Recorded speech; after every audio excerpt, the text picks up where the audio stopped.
3 minutes we will start. Do you know how to share your slides?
Uh-huh.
Okay.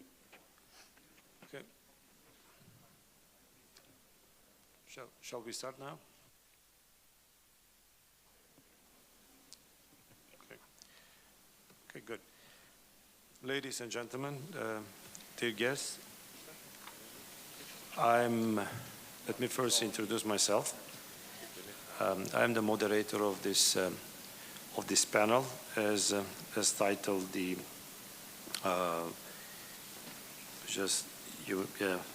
panel discussion: the civil military support to a civil emergency.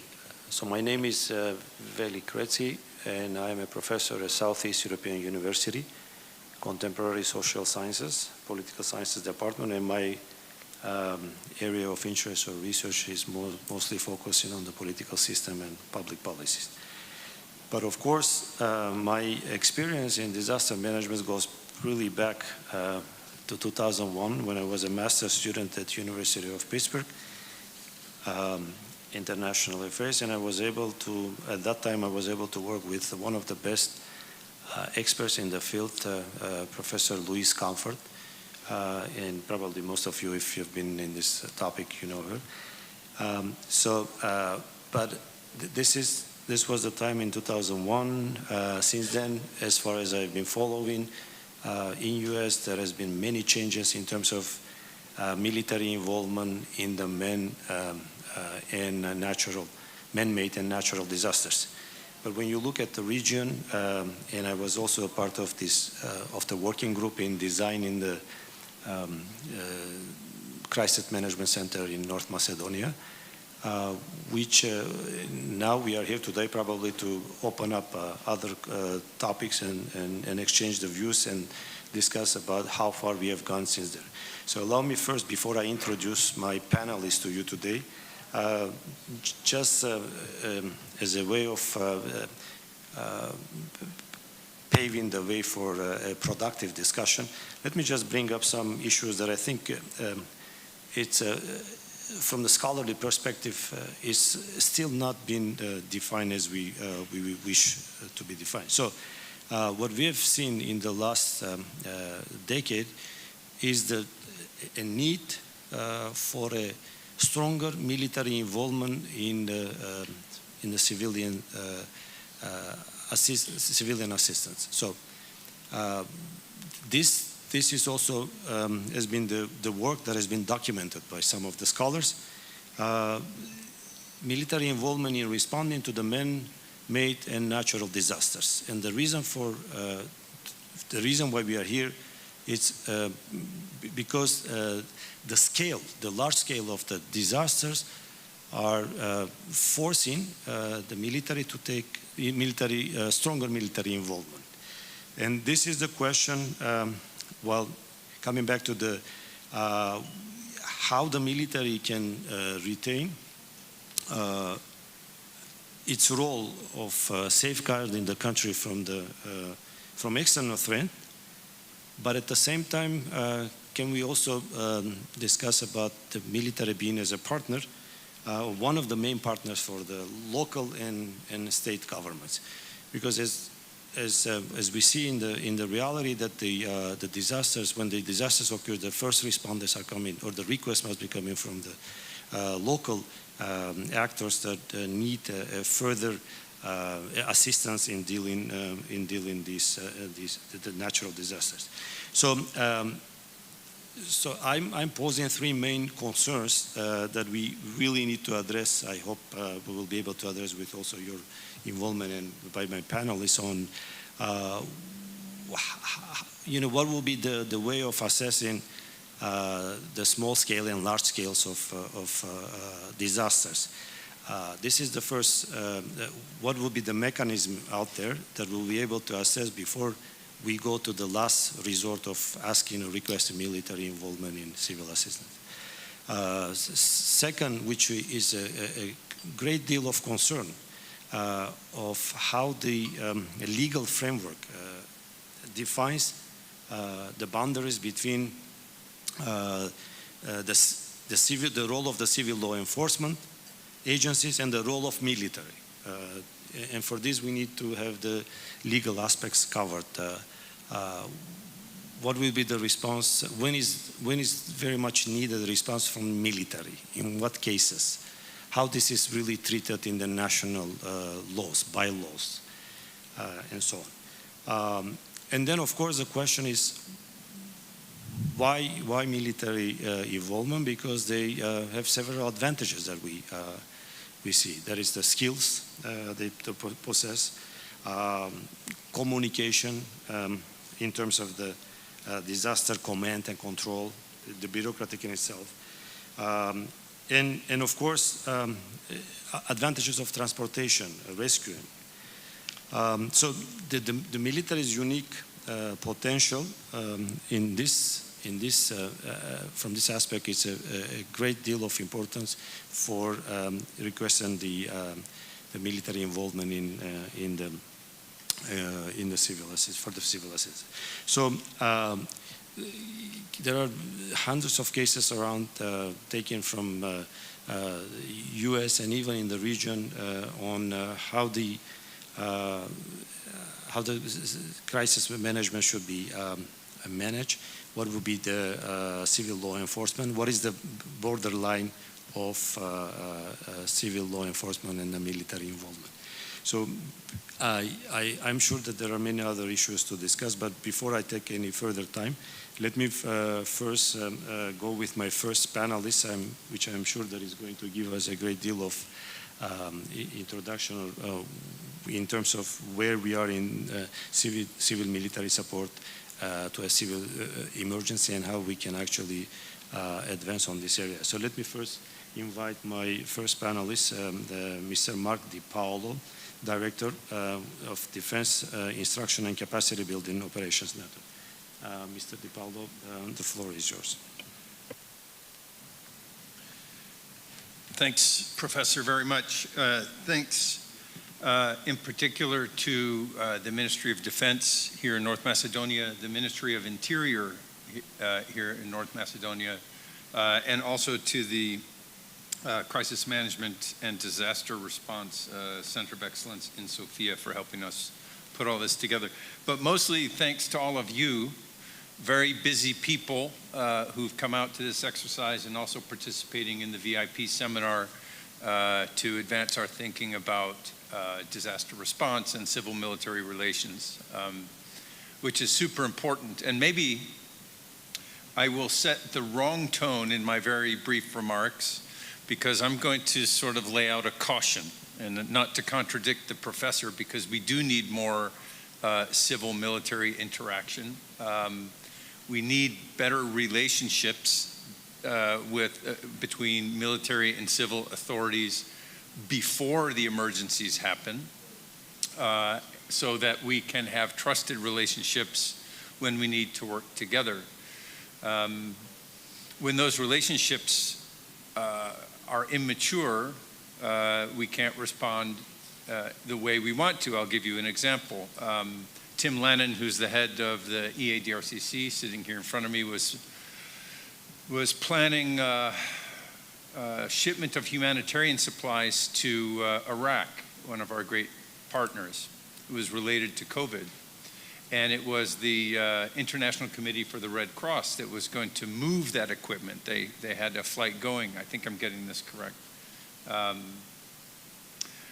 But it was a challenge when the equipment arrived, and this is intended to be humanitarian equipment because we had to not have a military presence on the delivery, because just the mere presence of the military in the same place with the ICRC disadvantages the ICRC's mission.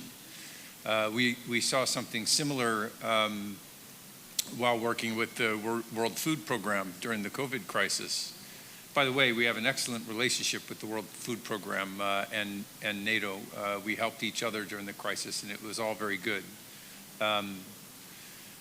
But the World Food Program was going to move some of our equipment, or I'm sorry, forgive me, we were going to help the World Food Program move some of their equipment and supplies around.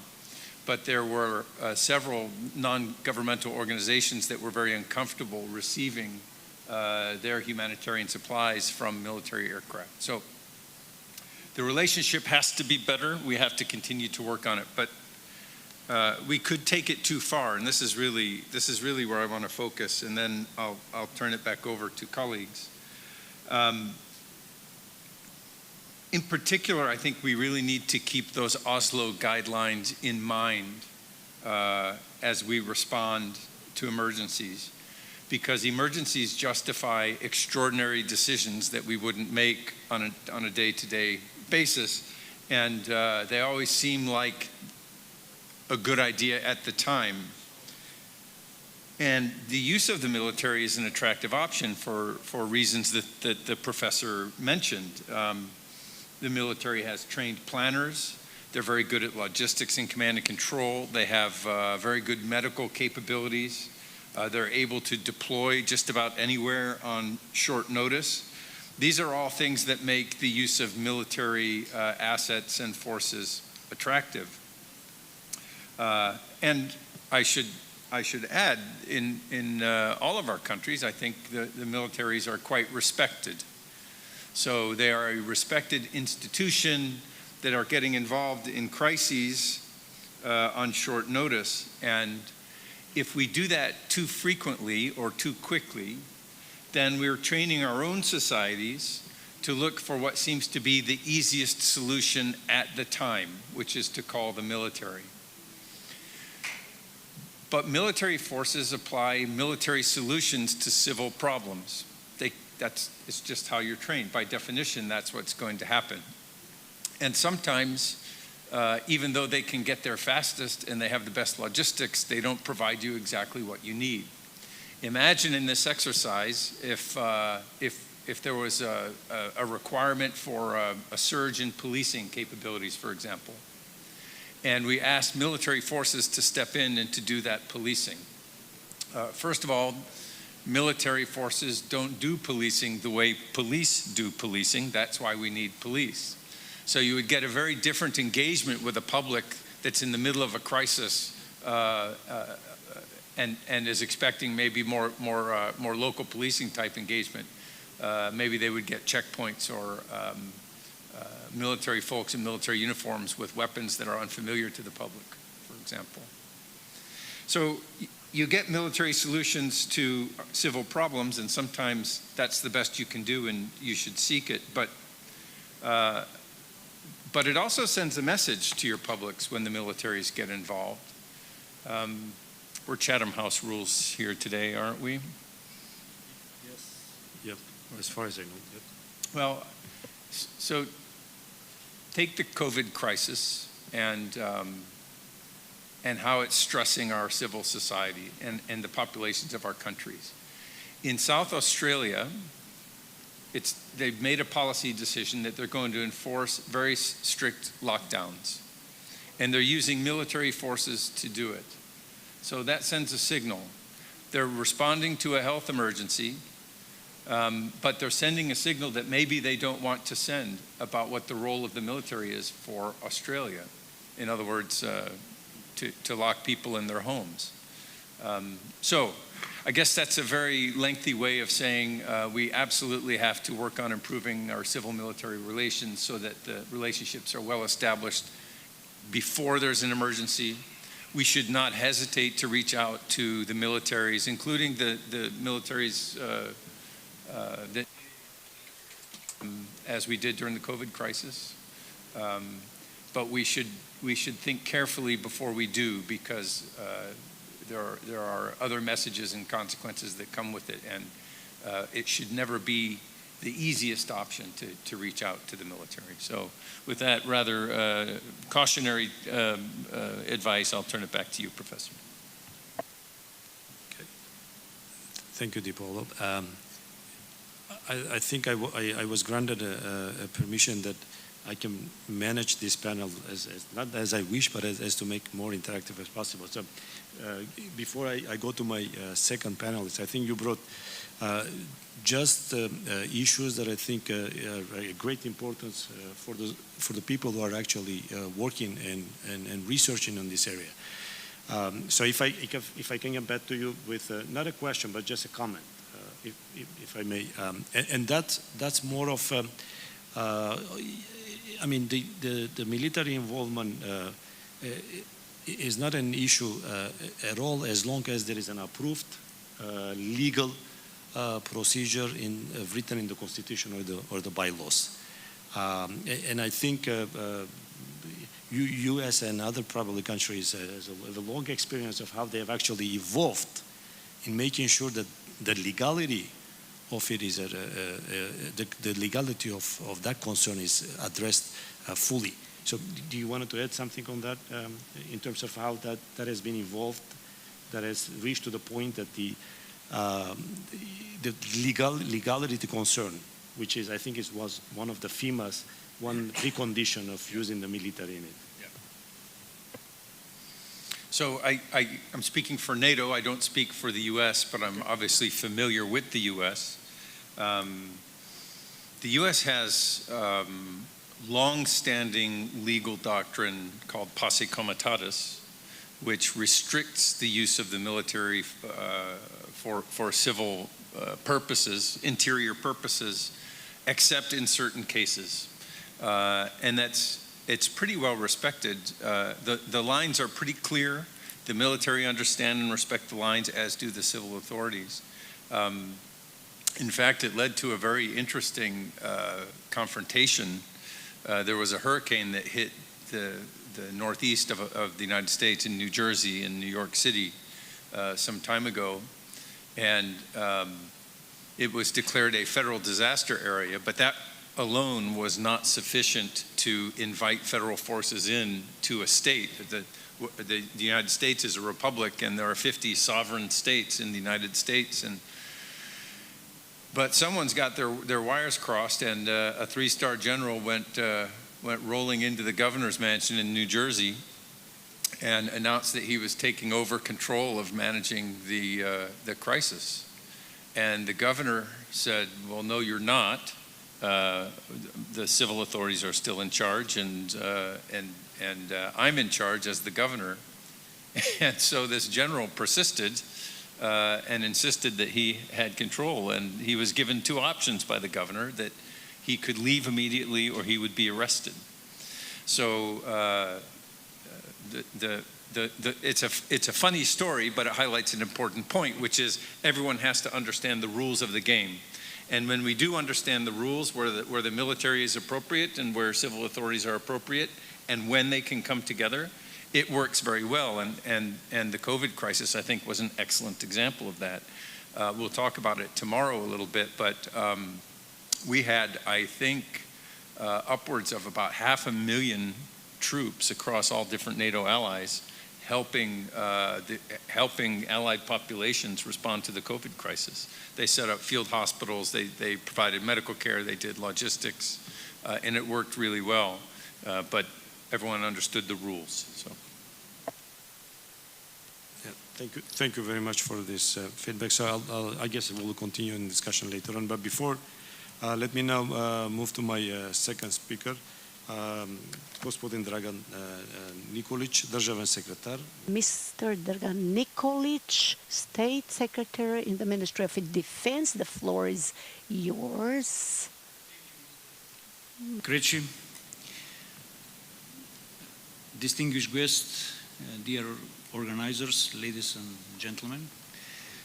First of all, I would like to express my gratitude for the invitation to take part of this conference, and also thank you for organizing this very important exercise, very specific exercise in this momentum in the Republic of North Macedonia. The organization of the NATO exercise, North Macedonia 2021, and this panel discussion is coming at the right time, saying that our experience and memory with some of the most devastating fires in our country, as well as in the region of Southeastern Europe, are quite fresh. This summer, as you know, in addition to the global pandemic that has lasted for more than a year, we will also remember it after the serious challenge with the forest fires that put in the entire system of civil protection to the test. Our capacities, equipment, manning, their training, but also the coordination of the entire protection and rescue system were put to the test. And the conclusion was, and is clear, the system is set up, but there is a room for improvement.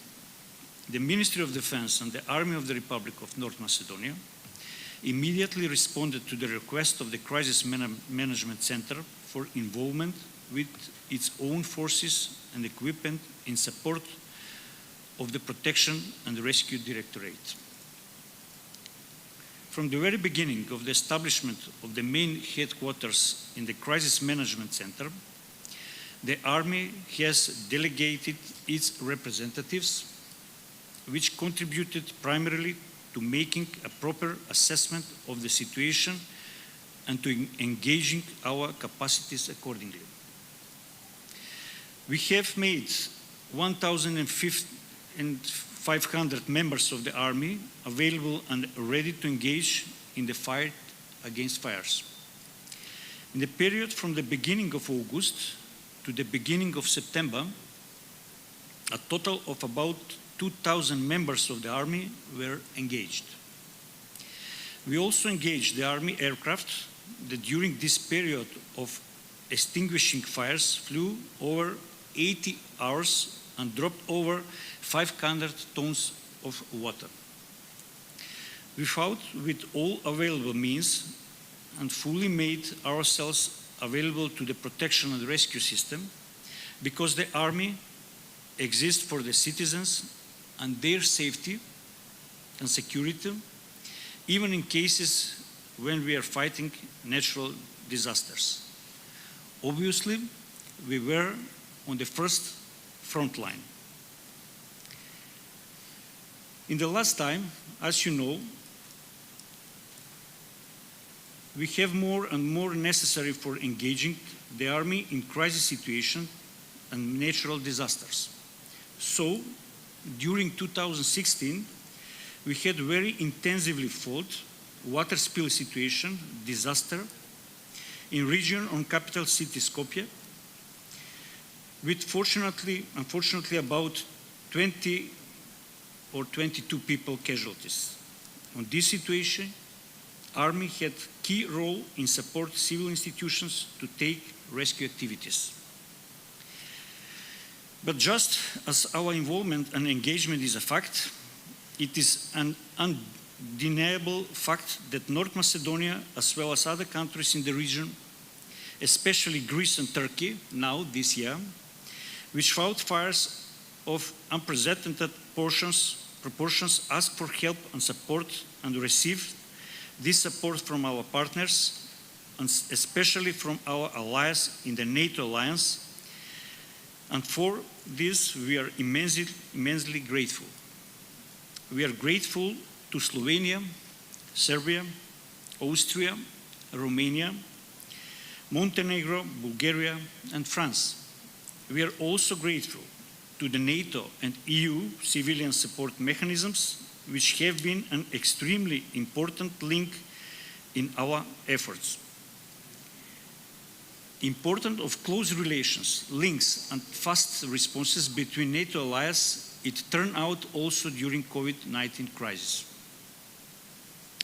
And when it comes to the importance of our membership in the alliance, the speed and openness of the alliance to help us deal with this type of natural disasters in the right answers. NATO membership and the contacts between the allies based on personal communication, friendship, and cooperation means that we will always find a helping hand for support and assistance. Distinguished guests, from the events in the past period, we must draw several important conclusions that we in the Ministry of Defense are aware of. The first is that the system must be strengthened. Coordination must be improved. Although the Army has a completely different task, it must think proactively and preventatively, and therefore it has to build actually dual capacities to achieve its main goal, the security and stability of the country, the security of the Euro-Atlantic area under the principle of collective security, but from the other hand, but also the support we give and will continue to give in response to civil emergencies. Our development must include the development of the capacities for dealing with natural disasters that are our reality. And also, our plans is to take the reform in this completely system of protection and rescue. Which model of strengthening will be chosen as a reform approach we'll see in the next period. We must put in practice lessons learned and experiences, positive or negative, but have to achieve more effective and efficient system. Secondly, the system will be strengthening if we motivate the citizens even more to be part of the civil protection of our country. We need to have full manning of the firefighting services, the protection and rescue system, the institutions that are the first in the fight against natural disasters. And here we are talking steps forward.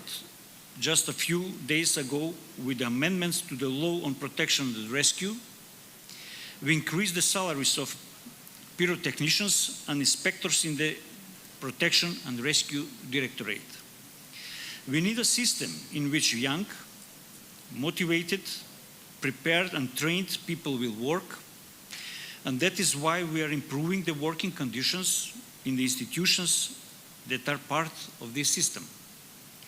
Third, we need to be aware as institutions and as a society that no country can deal with large-scale natural disasters on its own like the ones we have seen in the past.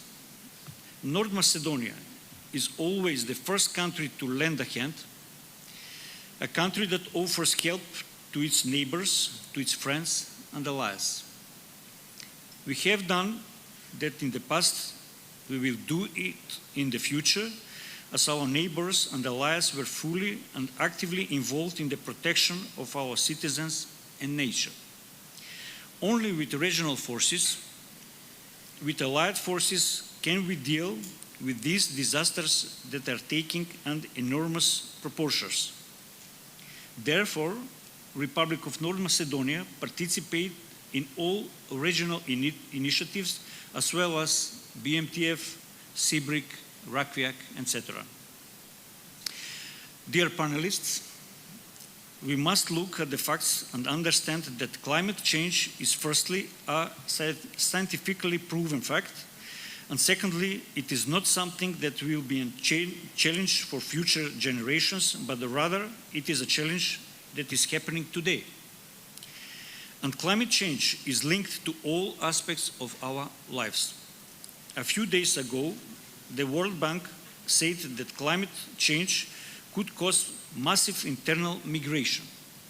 They are also a challenge for NATO, the alliance that categorizes them as a security issue of the highest priority. They are also part of the NATO 2030 concept, which points to the need to prepare and adjust security systems and reduce emissions from army installations to a level of zero emissions by 2050. The Brussels communique of the June Alliance Summit, meanwhile, suggests that climate change tests both the resilience and preparedness of civilian systems to respond to natural disasters, and addresses the importance of climate change in the context of NATO security and NATO readiness for implementation of its main tasks, defense and deterrence. At the very end, I want to wish the participant of the exercise successful work in the next couple of days. This first broad spectrum exercise realized in our country aims to help our institutions, teams on the ground and in the headquarters to be even better organized and synchronized, because the fast, coordinated and appropriate response saves lives and the life of the citizens has no price.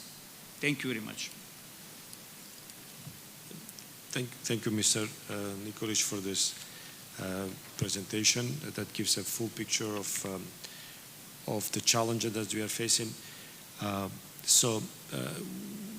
One thing I think that we all agree on the fact that the role of the military is evolving in response to disasters, man-made natural disasters, and the intervention or involvement of the military is increasing by the expectation from the citizens. As you said, that the first priority is the safety of the citizens. But also the question that arises, and again is another point, that this the military involvement will be more and more frequent as the climate changes and everything that is happening around us. But also something that we have to think about and design, and this is more of an exchange of the views, is how about the cost associated with the involvement of the military in crisis, such a large crisis. After all, Ministry of Defense or any ministry, so the military is functioning based on stated budget that has to go through this. So nobody was expecting that there will be such a large-scale fires in North Macedonia. But on the other hand, the Ministry of Defense had a limited budget in terms of intervention of such disasters. But on the other hand, it is the role of the military to make such an involvement. So where do you see, can you give us a little bit picture us of how do you see this resolving in the future? First, I would like to tell you that the Army of the Republic of North Macedonia actually has the highest confidence by the all people in our country. And also regarding our experience in the past, for every situation, the crisis situation, as I mentioned in my speech, the Army of the Republic of North Macedonia always line, but from the other side, all our expenses and all our involvements, immediately involvements, and actually we're not planning in our budget, in our current budget, because you know that the natural disasters are very unpredictable situations, and in that context, Army is always engaging in this activity, but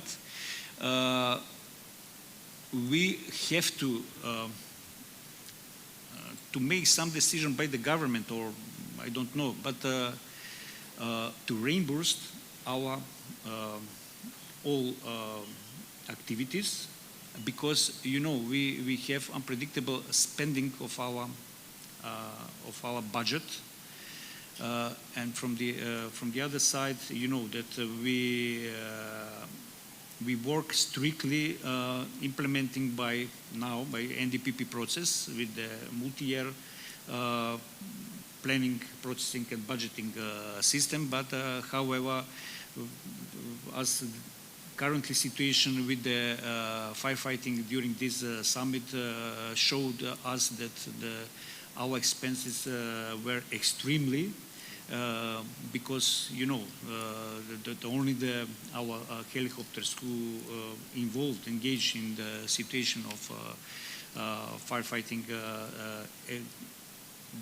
expenses their resources first of all, and from the other side the currently budget for this year. Yes, I think this is also probably a question that we are going to need to address in the discussion as well. Thank you. Let me now go to my the third panelist. I'm going to invite Mr. Shefik Bayrami, Assistant Director, Bureau of Public Security, Republic of North Macedonia. Yeah. I guess you're going to address that. Thank you.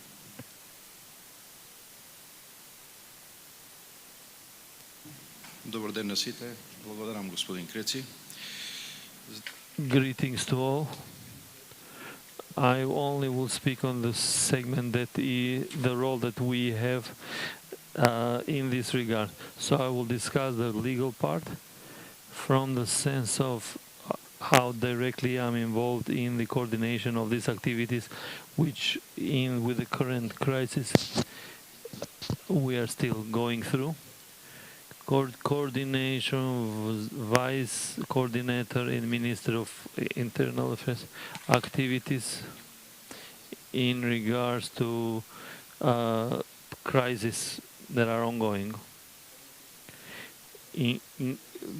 Differently from colleagues who spoke earlier, I have a PowerPoint presentation. And my presentation it's more or less in two languages. First of all, we need to operationalize this segment, in order to get support from the army. The basis we need a decision for existing of crisis in Macedonia. It's mainly to lighten up the pressure that goes into the institutions, and of course to using private resources in overcoming particular crisis. After we have a decision of the government of the Macedonia for existing a crisis situation in part of the country or entire country, the Army of Republic of North Macedonia is included in supporting with material, technique, and human resources. The crisis management system is organized for implemented in prevention, which normally appear as a risk for people's well-being and their health and their life in general and animals as well. And this could be also epidemics or other natural disasters that risk the constitutional order of Republic of North Macedonia or part of it, for which there are no conditions for declaring martial law or state of emergency. So crises are values that are continuous and the vital interest of the state. In other words, is a phenomena that endangers the basic values, goals, and states in order, and they could put in danger the health of people and animals as well. And this is why we need probably larger resources to manage the volume. Ministry of Interior is an integral part of the crisis management and is responsible for realization, implementation of public security system, prevention of violent demolition of determined by Constitution of Republic of North Macedonia, protection of the life and personal security and the property of the citizens, prevention of incitement of national relations or religious hatred and intolerance, but also a prevention of committing criminal acts and offenses, detection and apprehension of other perpetrators, and taking other measures determined by law to prosecute and perpetrators for those causes. Civil matters as well and other affairs determined by a particular law.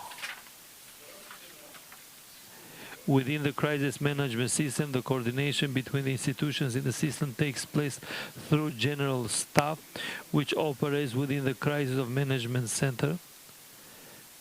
This General Staff is consisted of representatives of institutions included to the system, and they have the role operational expert body for coordination of the operational activities of institutions who deal with crisis management.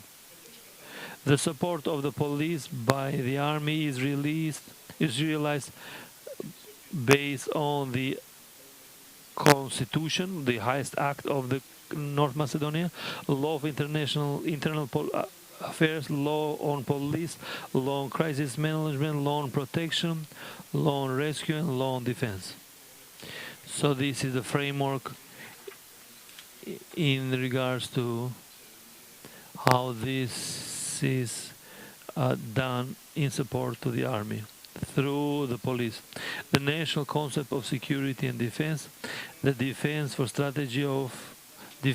of Macedonia, national platform for disaster risk reduction, and so on. Besides to the state legislation in order to improve the coordination of police and army in crisis situations, there have been also other acts. Instructions for operational and other procedures of the Army of Republic of North Macedonia in support of police in case of crisis. Instructions for operational and other procedures of the Ministry of Internal Affairs in case of crisis. Instructions on the manner of the participation of the Army of Republic of North Macedonia in removing the consequences of crisis, emergency, or martial law. Decision on the use of part of the Army in support for the police made by the President of Republic of North Macedonia, who is also the commander in charge of the army. According to the mentioned bylaws, the coordination of operations of these measures and activities of the police is achieved through the support given the army in conditions of declared crisis in the territory of the Republic of North Macedonia, regardless of the type, kind, or the scope of the crisis. In order to effectively operationalize the measures and activities, the Ministry of Interior operates in the operative plan in regards to Ministry of Interior Affairs in case of emergency in the territory of North Macedonia, and particular plan in the Ministry of and the support from the Army of Republic of North Macedonia in case of emergency or martial law.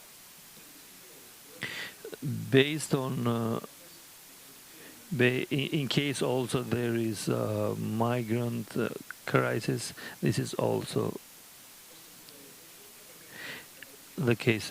The main feature of coordination between the army and the police is the way decisions are made, and here are the headquarters model of decision making, which is evident because within the Ministry of Interior there is an operational headquarters in which there are members of the army who participate according to their scope of competences. And all of them reflect based on this regard. Why is this needed? Because for coordination purposes. Here are some photos from the operative crisis stuff, because we are, let's say we are in crisis, if this would be a crisis situation in which they coordinate and all measures have been put together with the purpose of coordinative plan in the crisis situation, and how you command all the forces in the terrain.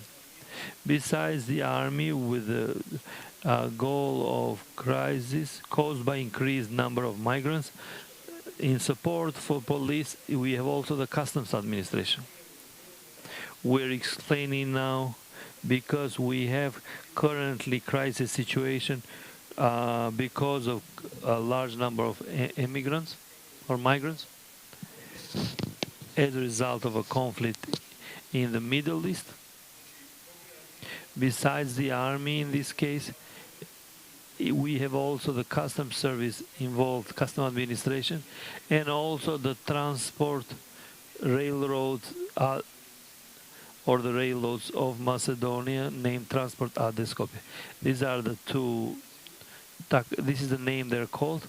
And in case of emergency, if we have a large number of migrants entering the country. There might be questions why customs and why also the trains. In regards to this, the customs, they have units within them that have similar accreditation just as the police, so it becomes their duty also to react on this. And why are the railroads? Because they are often used, because they often use these railroads for transport when there are migrant crises. So in the past period, the support provided by the army to the police was initiated in the decision of existence of the southern and western part and transiting in the borders of Republic of North Macedonia. The decision of the existence of a crisis situation in the case of pandemics, which were also put together by World Health Organizations because of COVID-19, was another case of measures, which meant that we need to take activities to prevent its spread, which seems to be risking the safety of our citizens. The decisions of this existence for the first time after our independence is the first time that we have institutions functioned in 3 crisis situations. The first was because of the migrant crisis, the second one because of the COVID-19, and the third one was about the fires that were evident in August. The cooperation with the army and the police took place in the framework of information exchange, joint engagements of human and material technical resources. It is established a successful cooperation according to us, and myself personally as coordinator of this case, I think we have maximal seriousity, and I think we had great coordinations, and the results were quite positive in this regard, in regards to the threats, which were also the reason why we declared a crisis situation. Thank you very much. If there are any questions, I'll be happy to answer.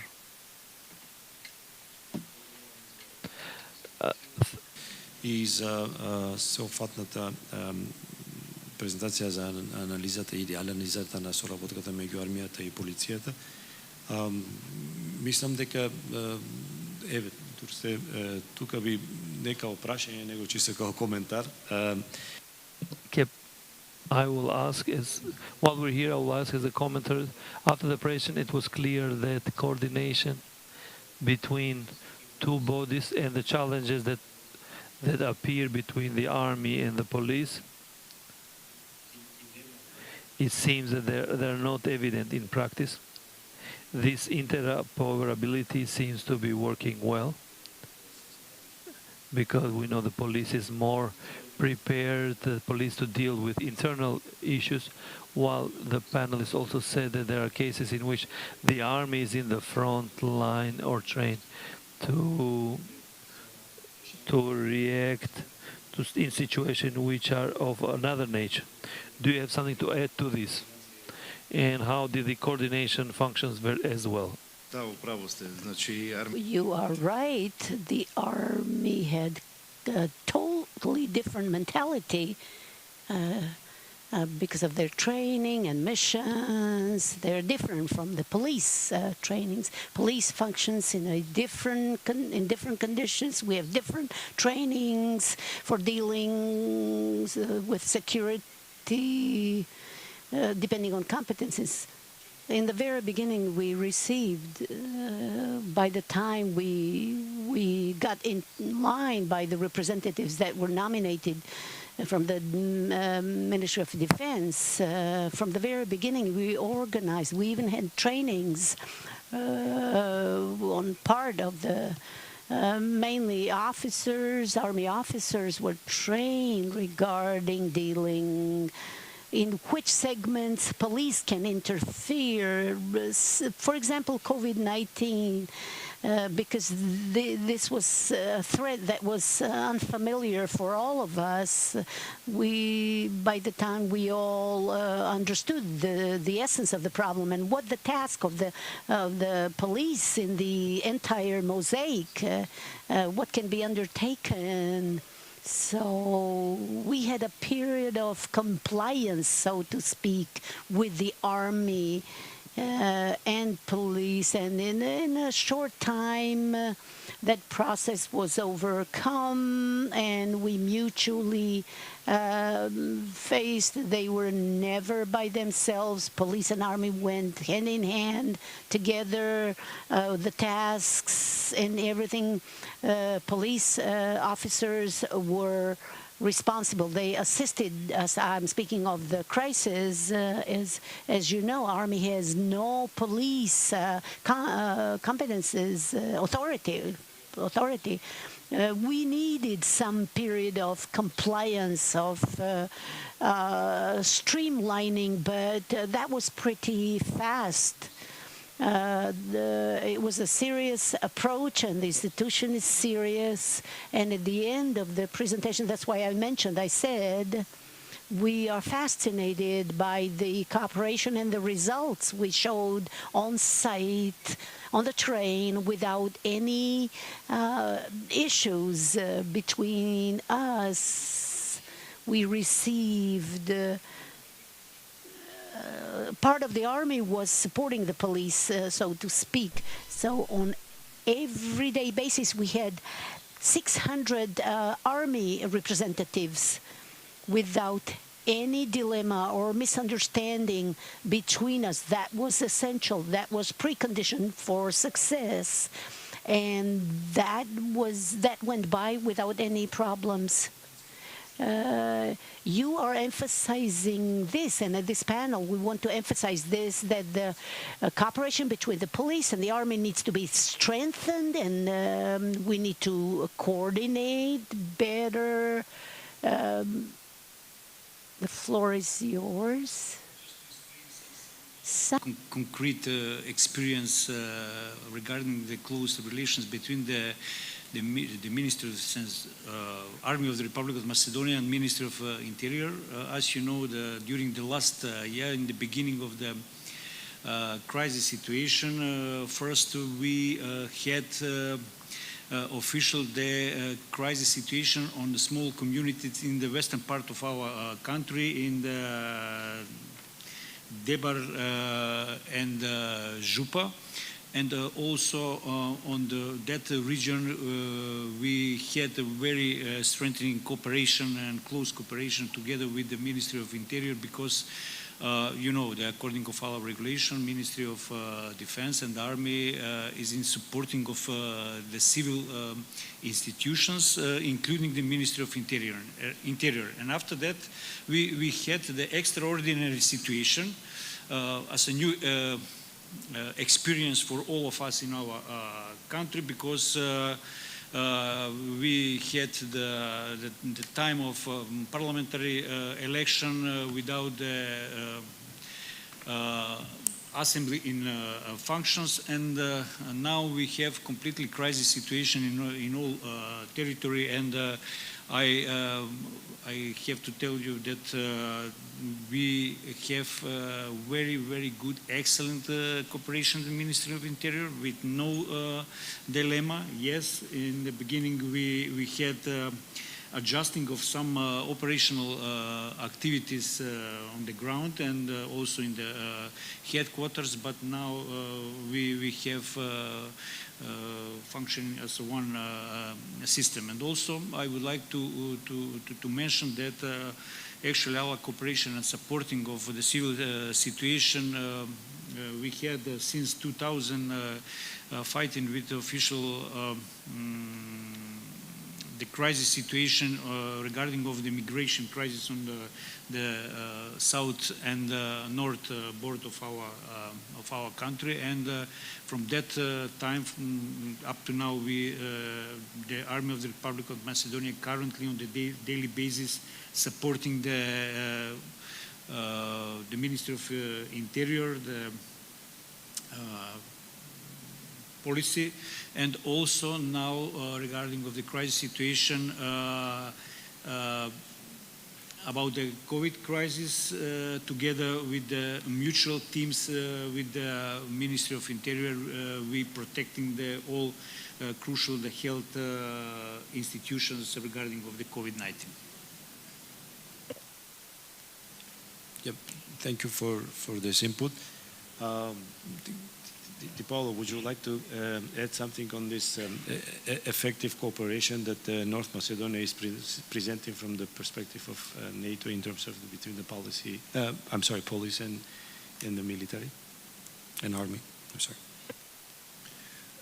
Only to briefly remark that if you consider, the major shift that North Macedonia has had to make from the time of the Soviet era until now, and the progress and professionalization of the forces to attain what we would call NATO standards, it's absolutely amazing the work that's happened, and you can see that professionalism now, even as we go about our business with the exercise. You see the soldiers exercising in the demonstration quite well. We've seen the police supporting throughout. Clearly there's a good relationship and there's good communication, and it has to start from the top. I think it's a model that other allies should pay attention to because it seems to be working, and we're grateful for the hard work that North Macedonia has done on that. Okay, thank you. Now I think I have the liberty to open up a discussion or a questions, comments from the audience to this panel that we are here. Anybody wants to add a comment, a question? All right. Oh, yeah, right. Thank you. My name is Linda Schweiger. I'm a senior legal advisor for the Belgian Ministry of Defense and the Director International Affairs of our crisis center. So I actually combine defense and interior in the same function. It was very, very interesting actually to thank you for addressing this issue on today's program. And I wanted to share, as you know, Belgium has had the terrorist attacks. And that's where we were confronted for the very first time in the army working together with the police. And it was very interesting and a politically very sensitive issue. And I was at that time the advisor of the Ministry of Interior. And as you know, we had Verviers. After Charlie Hebdo, we had Verviers where we had the terrorists. We didn't have an attack yet. And after that, we decided that the police does not have enough equipment to do what is necessary to prevent a terrorist attack. So we needed the army. But, and as you have addressed multiple times, we didn't have the law to foresee that the military defends actually national territory with their with their weapons. So we had a lot of political discussions, parliamentary too, and then finally we gave the commando to the police. So the army helped the police, but the police was always the end in the chain of command. I don't know how you do it in North Macedonia when you mix the two, who has actually the final decision on the actions that can be taken. For instance, we didn't allow the army to go on the streets by themselves. They should always have been, they always had to be accompanied by a police officer, and the army could only use their weapons in the case of self-defense. So that was the only reason why they could, trigger the weapon, actually, only when they were attacked themselves. So they could not go out actively in search of terrorists. So that was the first time we had this. And also the big problem is, it's very clear when a crisis starts, and this was not a natural cause crisis, of course, this was a terrorist attack, but it's also a crisis for your national territory. But when does it end? When does it stop? When do you pull them back? that's a very difficult decision too. And we now took the decision now in September, for instance, to stop the assistance of the army for the police in Antwerp, where we have a very big Jewish community, which was also very difficult. But this government decided we don't do that anymore. But it evolves because our rule of law didn't accept it. And for the population, it was very difficult to accept that suddenly there are military, heavily weaponed military in cinemas, in the train stations. But then the acceptance came because they were set there in 2015. We're now 2021, 5 years later, and they're actually a part of our society now. And now we've seen the COVID, where we need the military. We needed them with the floods. We need them with the returnees of the foreign terrorist fighters. But it's very interesting to see that North Macedonia has a law. After 6 years, we still do not have a law that permits the military to help the police on crises, because it's so difficult politically to define a crisis, the beginning and the end, and especially we do not have a law that defines the competences of the army on a national territory. We do have laws that say what the army can do abroad in international missions, but not on national territory, because there it's the police that has to guarantee the security and not the army. So I will take your laws as an example back home. Thank you. Thank you for the comment, and I think it really touched every single point that we try to mention here. Does anybody want to give a response or comment to that? Okay. Yeah. Was that an explanation or an question? She liked it that we have a law on crisis, starting from the highest, yes, it's correctly translated, that army helps out the police, but we do not have a law on emergency. Crisis and emergency, they are different. And then military crisis, military situation, in the meantime, as Mr. Nikolic has mentioned, from experience, we're speaking from last year, we faced an emergency. We had the emergency, state of emergency, in accord with the legal system, law on government, and the president of the country, they can declare a state of emergency. And in such emergencies, we were for several months. As you shared an experience, I will share an experience too. And in an emergency, due to lack of legal law on emergency, the government passed decisions that were lawful as the emergency lasted, that were in effect at that time, decreed. In that case, together with our partners from the army, our colleagues that we worked with, we prepared a draft version to the Ministry of Defense, that is to the Ministry of Interior, mutual task force, part of the police authority. They were granted in cases of emergency. Out of those 20 authorities, maybe over 20, part of those were granted to the army, that were police authorities, only for the duration of the emergency. They were not necessary. For example, to examine, maybe that was not necessary, because our authority, we derive from the law on police, and part of the authorities were granted to the army. Together with us, we dealt with it right on site, armed. However, in crisis, as you pointed out, only for self-protection in order to avoid any kind of incidents and responsibility. We decided to have unarmed army when they support the police. Those were the differences. At the moment, we have working groups.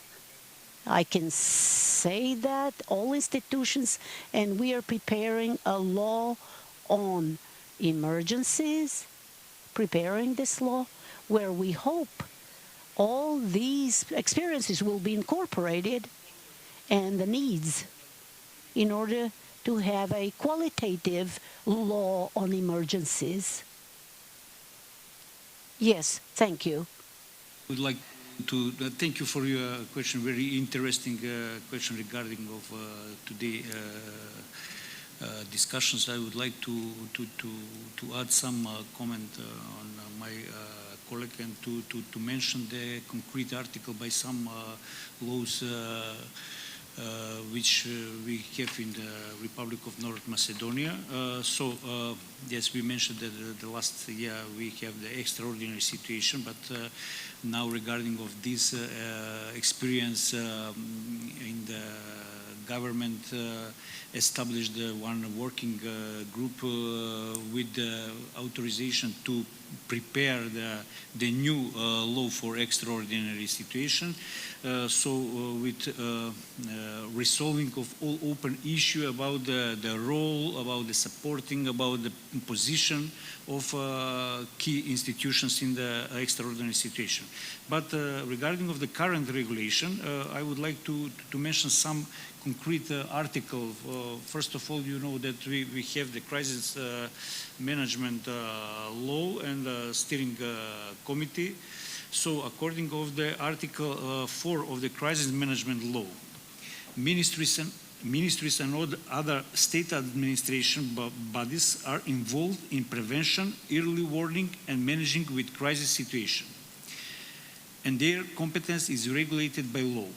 And in the defense law, we have a couple of articles. Article 20 and 49, Ministry of Defense organizes preparations for supporting institutions of the crisis management system. And Article 40, Army can participate in the removal of consequences of emergency and crisis situations. And order for the Army participation in the removal of consequences of emergency and crisis situations brings President of the Republic of North Macedonia.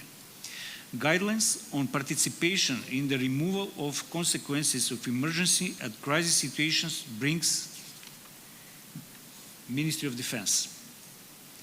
And Ministry of Defense and Army have members in each level of crisis emergency bodies. And national level bodies are a steering committee, assessment group, crisis management center, headquarters, and after that regional local level headquarters.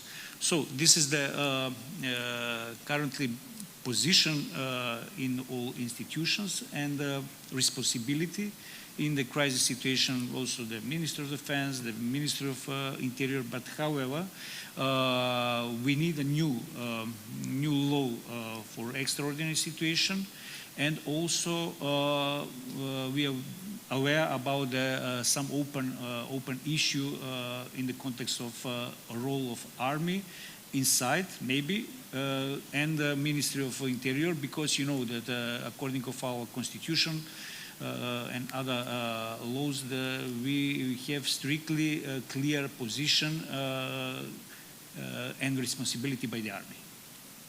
Thank you. Yes, thank you.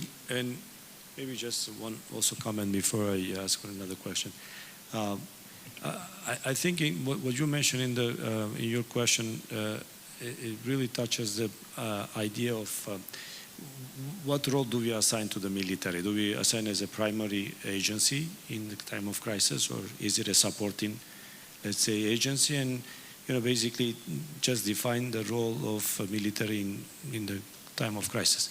And in your example, that's very clearly man-made this crisis. So it's a terrorist attack, which the life of citizen is in danger, and then the threat is not defined.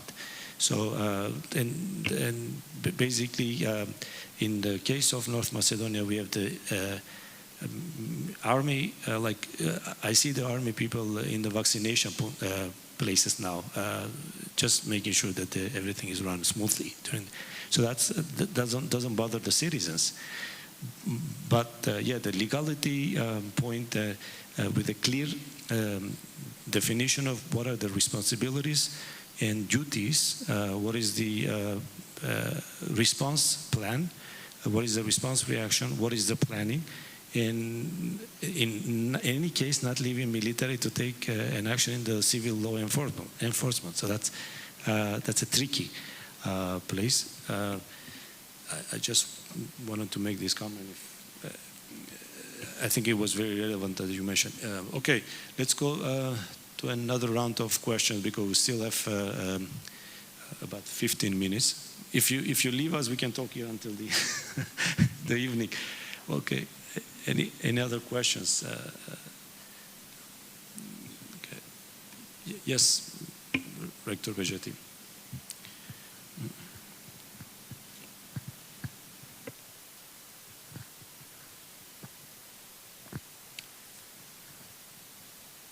Thank you, Professor Crezzi. I'm a rector of Southeast Europe University, and as you can see here alone, among 16th of university in the country.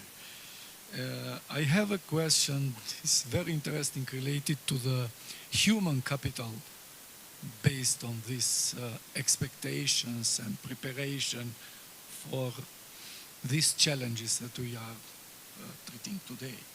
As we know, we have a military academy with a military part, but also we have a policy academy in the police part.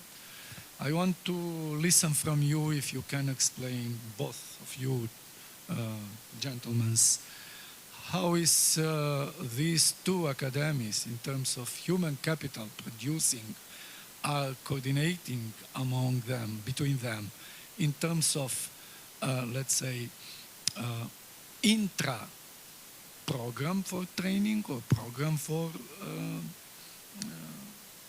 advancing this knowledge and interdisciplinary between you.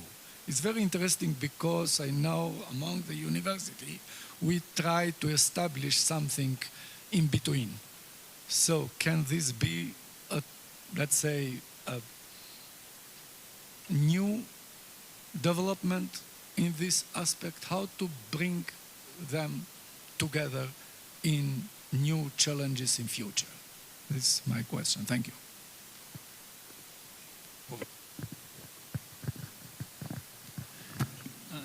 Thank you, Mr. Rector. Very interesting question. Not the problem, but the question of the human capital is very popular and very important, not only for these institutions, but from other institutions on the state sector. So, you know the position now on the military academy, as you mentioned, and the police academy. Regarding of the current regulations, we have the special law by the military academy. From one side, the military academy is a part of the civil university Goce-Delchev Štip, and from the other side, from the aspect of providing of all resources for functioning of these specific institutions, military academy, providing by the Ministry of Defense, and also from the aspects of human capital, it's in close relations with the law by the Army Service. So it's a very complicated situation now, and also the situation from the human capitals should be resolved with the new reform process by the military academy. We have no any dilemma. This is the one thing. The second thing, you know that in the military academy we have interdisciplinary program for producing the human capitals for the two specific institutions, the Crisis Management Center and for the Protection and Rescue Directorate, with some quota on the per year about maybe the 10 cadets, depending of the requirements by these institutions. So this is the specific programs, specific humans for these institutions. The other thing is to employment of these these cadets after the finishing of this education. This is maybe the political question. But however, the producing of human capitals by the police academy, I think is by the requirements of only the institutional Ministry of Interior, not these other institutions in the crisis management as a Protection and Rescue Directorate and Crisis Management Center. So in that context, military academy is the more complex institutions, providing also the civil personnel, civil human capital for these institutions. And I would like to give information that now the military academy working on the program of a deep program by the NATO. We signing the official contract. This is the defense educational enhancement program with some concrete curriculum and directions by the NATO, which help us for the future to put the main point of the reform process by the military academy. Thank you. Thank you. Would you like to add something? Дали сакате нещо да допълните? Would you like to add something? No? Thank you. Questions before we take a break? We still have about for one more last question before the break. Okay, yes. Follow-up question. Thank you. Yeah, follow-up question. So your law on crisis management says that the Army gives to the interior material, technical, and human resources. And in case of natural risks, epidemics, or other risks. So as we know, yeah, in natural risks or epidemics, it's all about, it's not about guns and it's not about weapons. So I think it's more easily to be accepted in a democratic state. But do you make a difference between the resources that you offer, I mean legally, that you offer in natural or epidemic, natural, and other as in more security related instead of safety related? Does your law make this distinction? Thanks. Yeah, I think the type of disaster, does it really defines the response? Depending on the threat, in the specific case we had a biological threat. We were talking about a disease, so we needed that type of support from the military. As you mentioned, in your country, where there was a terrorist act, a different kind of support and material and technical support would be needed. It will all depend on the threat, and we will require the appropriate type of materials and resources. The mission of the Army, which comes in support to the police, comes on the basis of, as I presented, from the superior commander, that is to say the president of the country. So he or she signs an order, a command, whereby they assigns a mission to a part of the Army to participate, and the type of material and technical resources, weapons, let us mention them, to the number and all the resources will be present in the order of the president of the country. Here we have senior officers from the Army, so they can confirm that this is regulated in this way, depending on the kind of threat. Thank you.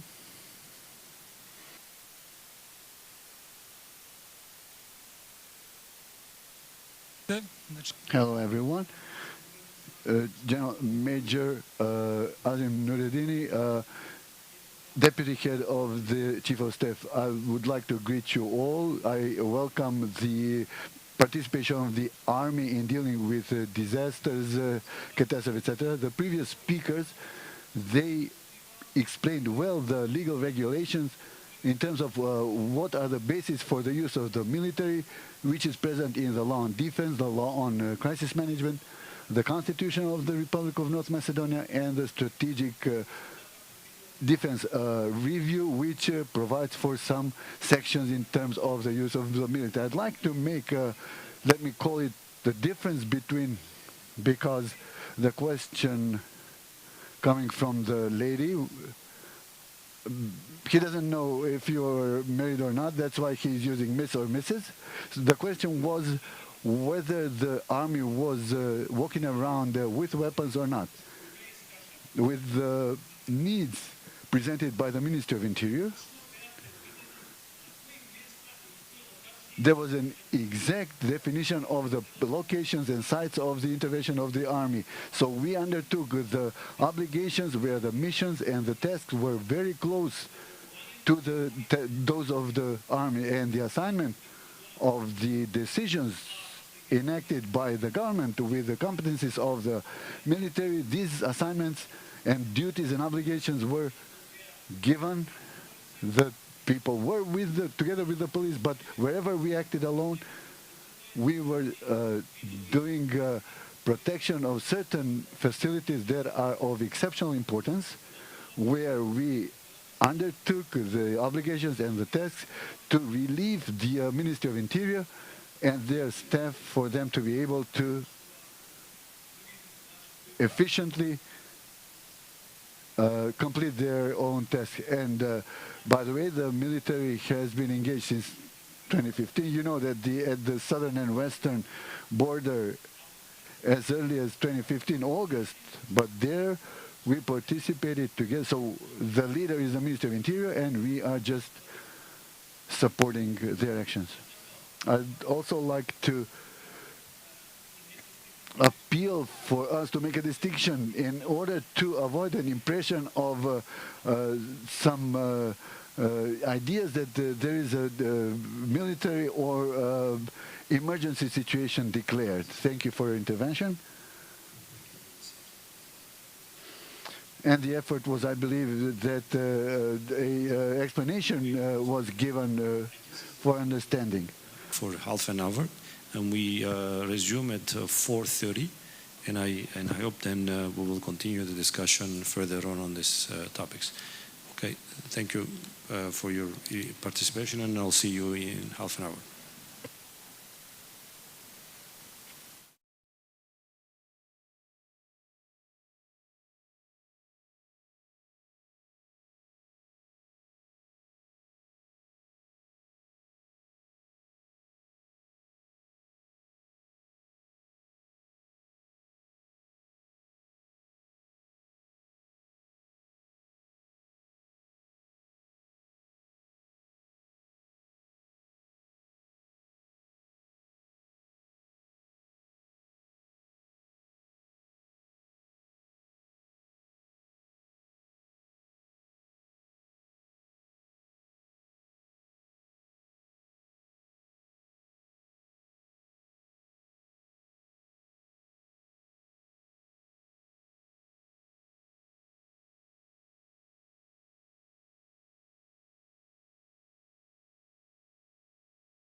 All right, I'll give you a half a minute until everybody is seated so that I can formally start.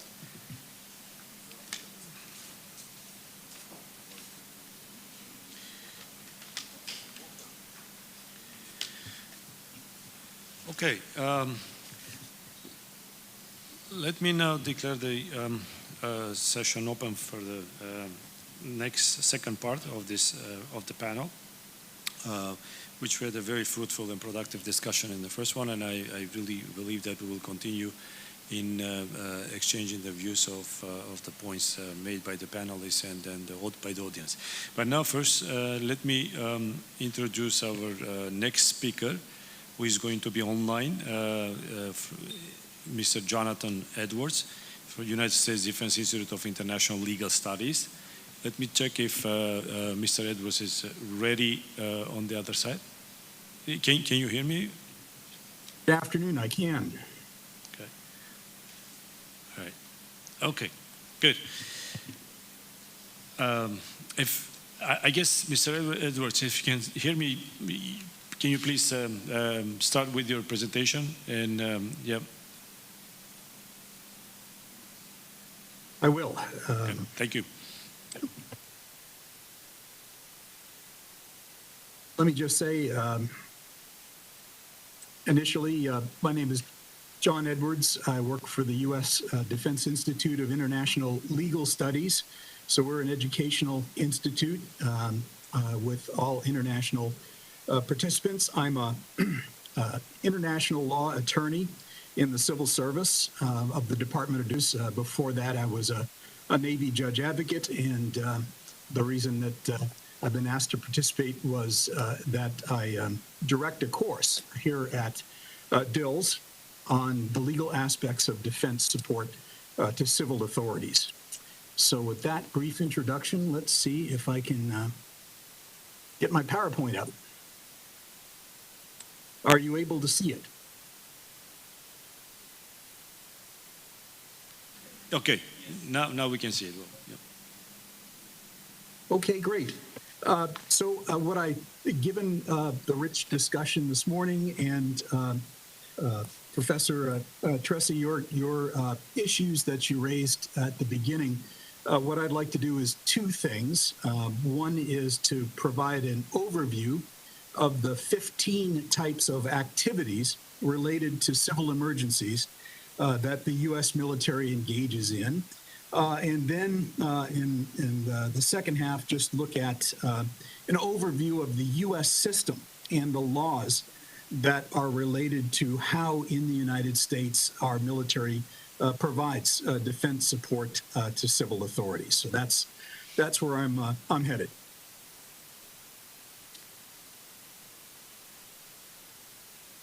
So the first area where we provide civil support is in the area of civil search and rescue on air, for aircraft, for land, and on the water. In the U.S., most civil service and rescue, or SAR, are conducted by agencies within our state and our local governments. However, national government agencies and organizations, including the military, sometimes assist and sometimes conduct SAR. Search and rescue regions have been established covering the entire United States, and each region has a land-based communications infrastructure, stress alert routing, and organized operational coordination. Each region also has a search and rescue coordinator, a national government agency with overall responsibility for providing SAR services within it. It also has a rescue coordination center for conducting SAR operations that is open 24 hours a day. The U.S. Northern Command is the inland SAR coordinator for the region covering the continental United States except Alaska, and the U.S. Air Force operates the Rescue Coordination Center in that region.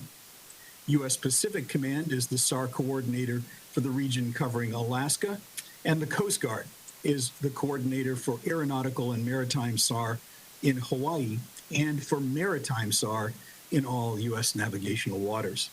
These coordination centers routinely request units of the national military as well as the Civil Air Patrol to conduct SAR missions.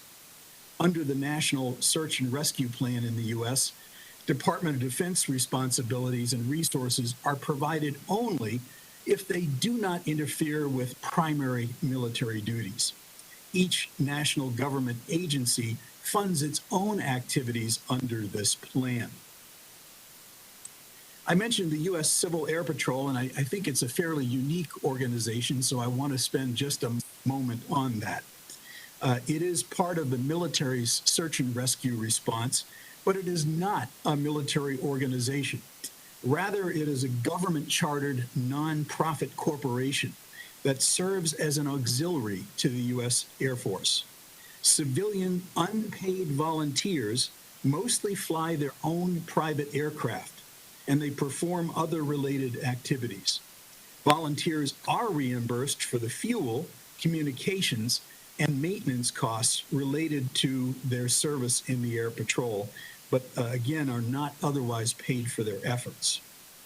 The Civil Air Patrol also assists with disaster relief and has a cadet education program. The second category of defense support to civil authorities is explosive ordnance disposal. In the U.S., making safe and disposing of improvised explosive devices and non-military commercial explosives is primarily the responsibility of U.S. state and civil authorities. The military, however, is responsible for disposal of military munitions on Department of Defense installations, as well as those found outside them. Requests from civil authorities for EOD support must normally be first approved by the Secretary of Defense. Although I'll talk about a installation commander's emergency response authority a little later.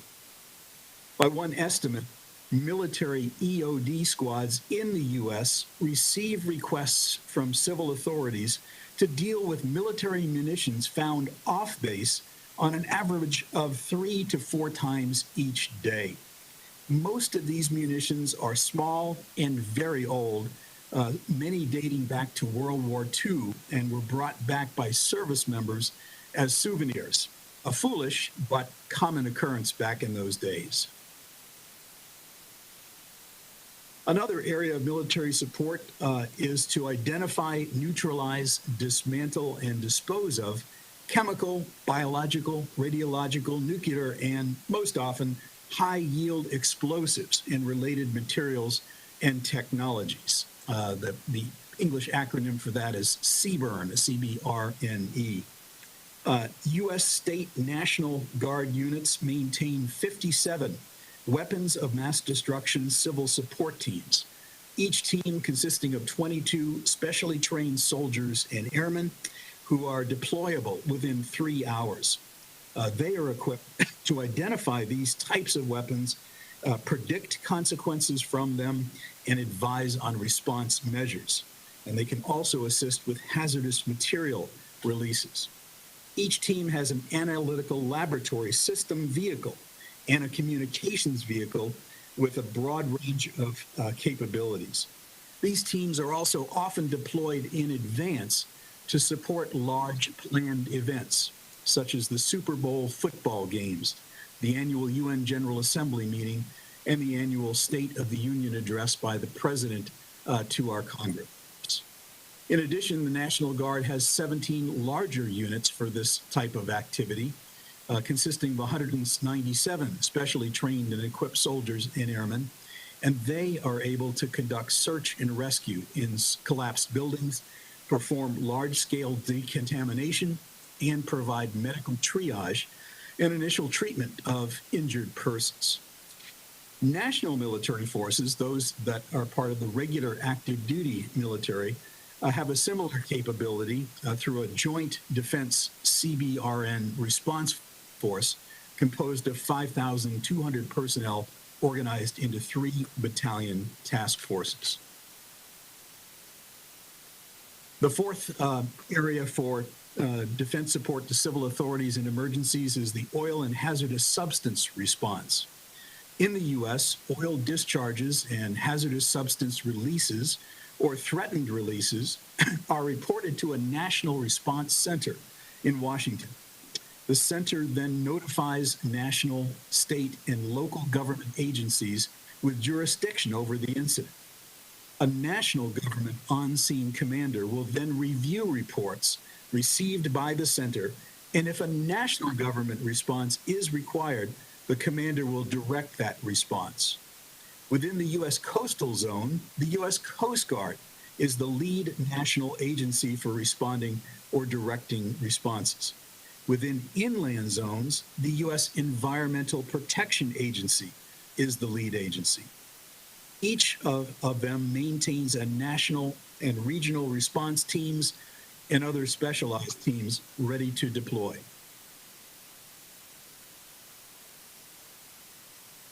On a reimbursable basis, the Department of Defense, especially the Army Corps of Engineers and Navy, can be called in to provide expertise and support. Corps of Engineers support includes recovery of oil cleanup of hazardous material, environmental review and monitoring. Navy support can include ship salvage and damage control, diving, skimmers, and booms.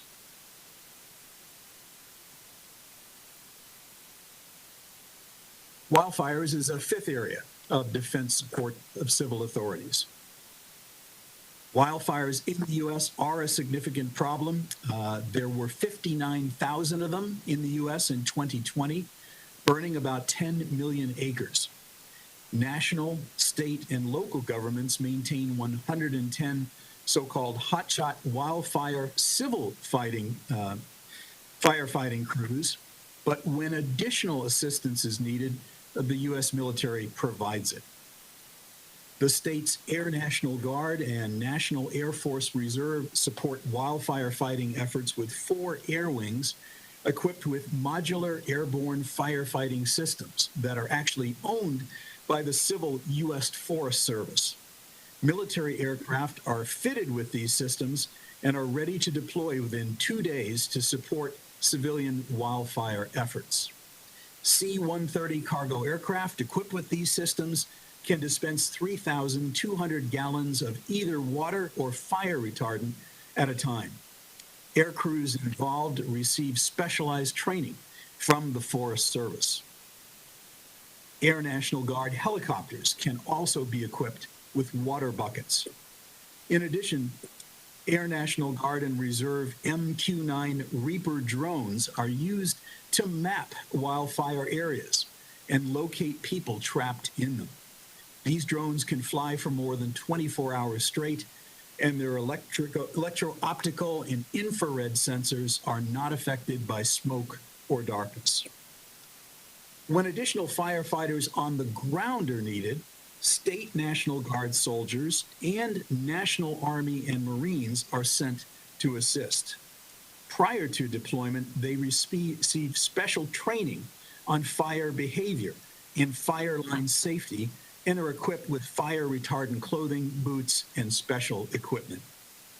Service personnel build fire breaks, secure fire perimeters, contain fires, and protect infrastructures, and patrol for extinguish hotspots.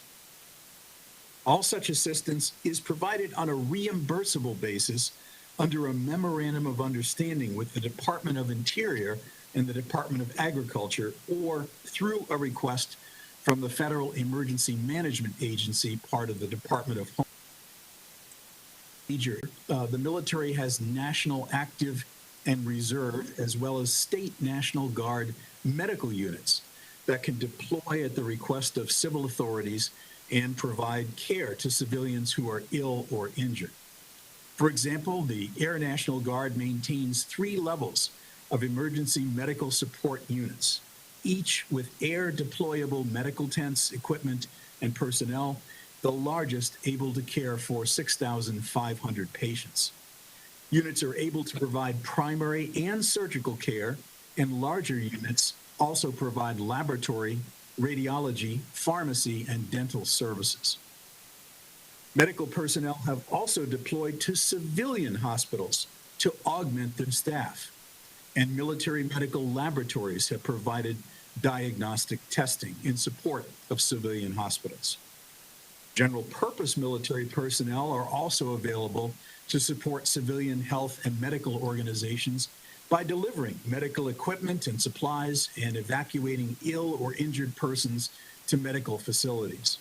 For example, during the COVID-19 pandemic, the Department of Defense was responsible for so-called Operation Warp Speed, which delivered vaccines from manufacturers to each state and then traced distribution and allocation of them. General purpose military personnel can also provide basic first aid and support civilian medical facilities in conducting administrative and other non-medical tasks. General purpose state National Guard personnel have also been used in the U.S. to conduct health and safety assessments and wellness checks of civilians in their homes. They have also distributed public health information and supplies to them. When a disaster results in a large number of civilian fatalities that exceed the capacity of civilian mortuary services, general purpose military personnel can assist in the recovery of human remains, temporary storage of remains, and if necessary, decontamination of the remains. They also provide human remains pouches, transportation, generators, and fuel to temporary civilian morgues. The military was also called on to assist civil authorities to slow the spread of COVID-19 and support those affected. In addition to the health and medical activities I've already described, our military helped with contact tracing, diagnostic testing, and establishing and maintaining incident support bases. For example, the U.S. military provided housing support to 1,000 people who were quarantined in the U.S. after being evacuated from the area around Wuhan, China. The military also assisted civil authorities in vaccinating the affected population. For example, during a 5-month period this year, the U.S. military manned 48 vaccination sites and vaccinated nearly 5 million people. During that same period, state National Guard personnel supported state and local vaccination sites, helping to administer an additional 12 million vaccinations. Transportation is another area that the U.S. Military is involved in supporting civil authorities. During a disaster or large emergency, the military has assisted civil authorities by providing bulk transport of medicines, vaccines, fuel, and food to the affected population. It has also assisted with evacuation of civilians in affected areas. When civilian roads are blocked with storm debris, the military has assisted with route clearance and even temporary bridging and ferrying. If civilian air traffic is disrupted, the military can assist with air traffic control and management and airfield reconstruction. An 8th area is communication system support. Following a large storm or other disaster, the U.S. military has assisted with restoring communications networks used by civilian emergency responders and police, and can assist civil authorities with broadcasting public messages and providing temporary commercial phone and internet service. It can also provide radio bridging and voice cross-banding to allow radios on different frequencies and cell phones to connect to each other. It has also provided general purpose military units which use their own communications equipment to assist civilian emergency responders with communications needs. Public Works and Engineering is yet another area. The U.S. Army Corps of Engineers is the U.S. National Government Coordinator for Public Works and Engineering in large emergencies or disasters. Using funds received from FEMA, the Federal Emergency Management Agency, it contracts with commercial companies to provide life-saving and life-sustaining services, constructing temporary critical public facilities, and restoring electric power. It also provides technical engineering assistance and construction expertise. Within the U.S., the Defense Logistics Agency provides logistics support in both peacetime and wartime to the armed forces.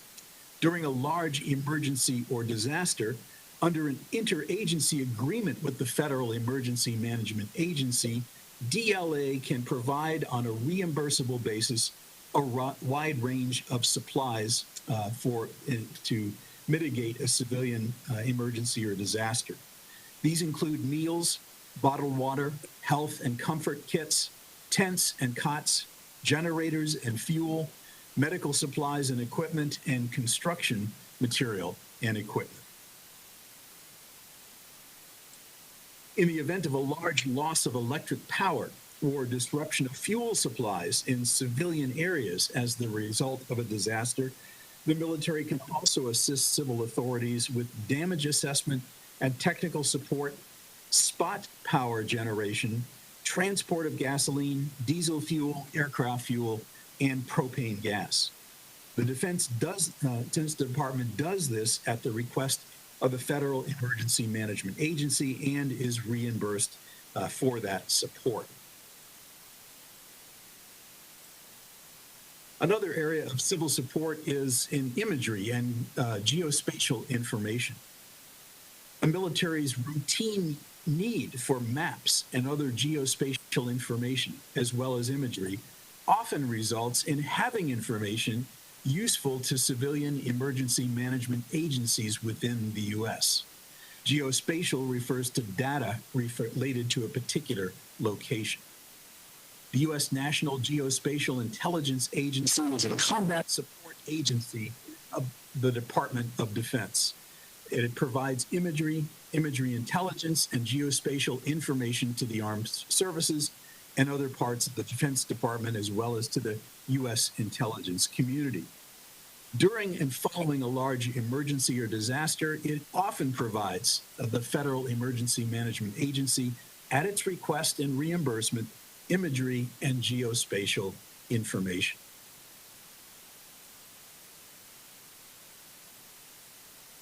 Mass migration is another major area. In the U.S., the Department of Homeland Security is responsible for enforcing laws related to immigration. Within that department, the U.S. Coast Guard is responsible for stopping illegal immigrants who are attempting to enter the U.S. by sea. At the request of the Department of Homeland Security, the Department of Defense can support the U.S. Coast Guard, and on land, it can provide incident support bases, services related to housing migrants, and transportation for them. All of this usually done on a reimbursable basis. For example, in 2018, the Department of Homeland Security requested the military provide temporary housing and care for 20,000 unaccompanied children and 12,000 families who had entered the U.S. illegally across the southern border. To meet that request, the national military used both existing excess base housing, but also constructed soft-sided camp facilities on military bases near the border. In the U.S., both national military and state National Guard personnel have long supported the U.S. Border Patrol, which is part of the Department of Homeland Security, in many ways. Military personnel do not make arrests, but they do perform surveillance, reporting persons illegally crossing the border to the Border Patrol, which then takes action to arrest them. Both ground surveillance and air surveillance has been provided, including Marine ground sensor platoons equipped with advanced sensors and remote monitors, Army surveillance helicopters, and occasionally MQ-1 Gray Eagle and MQ-9 Reaper drones also assist with surveillance. The military has also deployed engineer units to build border walls, add razor wire to existing walls, and to apply anti-climb paint to these walls. Military personnel also maintain and repair border patrol vehicles. Military police have also provided protection for border patrol agents. In 1 year alone, the military aided the Border Patrol in arresting over 100,000 people entering the U.S. illegally.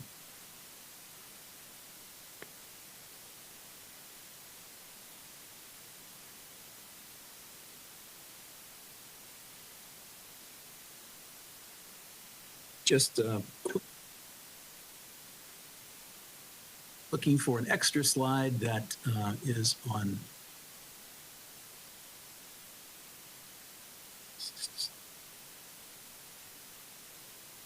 Okay.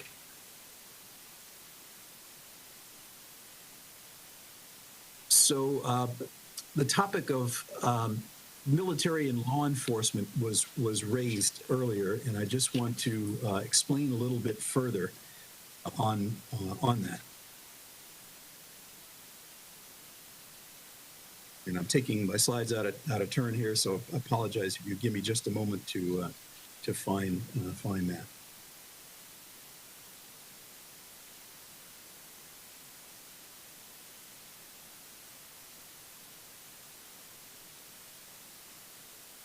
Okay, I think what I'll do is go back to where I left off and then just finish up on those are the major areas where the military has provided support. And that brings me to this slide, which explains in a diagram how all of this comes together in the United States. So first of all, I have to highlight that the U.S. has a federal form of government in which power is shared between a national or federal government and the governments of each of the 50 states that Mr. DiPaolo mentioned this morning. So within the wiring diagram on the slide, you've got two vertical lines reflecting these two sovereigns in the U.S. On the left is the federal government or national government headed by the president, and in each of the 50 states on the right, you see a vertical line showing the relationships of each state governor and the different parts of state government. Within the executive branch of the national government, looking over to the left of the slide, under the president, there are three departments most responsible for matters related to defense support of civil authorities. They are the Departments of Homeland Security and Justice, and of course, the Department of Defense itself. However, there are many other departments and agencies which also play a role in activities related to this topic. The Department of Homeland Security was created by national law the year after the 9/11 attacks. Its primary mission, as defined in law, is to secure the homeland by preventing and reducing vulnerability of the United States to terrorist attacks. Also, to act as a focal point regarding natural and man-made crises. And finally, to carry out functions of government agencies and transferred to it. Again, FEMA, the Federal Emergency Management Agency, is part of the Department of Homeland Security, as is the U.S. Coast Guard, and the Customs and Border Protection and U.S. Citizen and Immigration Services, as well as the Transportation Security Administration. Department of Justice prosecutors bring criminal charges to courts within the judicial branch of the national government, and of course the Federal Bureau of Investigation is the lead national agency for the investigation of terrorist incidents. Within the Department of Defense, the military's role is always one of support, operating under the direction of a civilian lead agency within the other departments. So the funny story that Mr. DiPaolo shared with you this morning, I don't know how that happened, but it's not how it works, and by law, by policy, and guidance. U.S. Northern Command is the combatant command responsible for defense support of civil authorities within the U.S., and except for Hawaii, in which U.S. Pacific Command has that role. They are the combatant commands. They have operational control over national military forces. Those military forces come from the military departments, the Army, the Navy, of which the Marine Corps is a part, and the Air Force. And within each of these departments, there are full-time active duty military personnel, as well as civil service civilians, such as myself, who can be temporarily assigned as required to Northern Command to engage in DISCA activities. Each of these departments also has a permanent reserve component composed mostly of part-time military personnel. Unless called active duty, these reserve personnel typically serve only 1 weekend a month, and then during an additional 2-week period each year. And during these periods, they are training, but during the rest of the year, they are employed in civilian businesses or civilian government sectors. Under the Constitution and national law of the U.S., the President may call the National Guard of any state into national service. And when this happens, command of these units shifts from their state governor to the President and Secretary of Defense. Costs involved during their national service, including their salaries, are paid for by the national government. And that's why there's that broken small blue line down between connecting these two separate vertical sovereigns because of the president's authority to do this.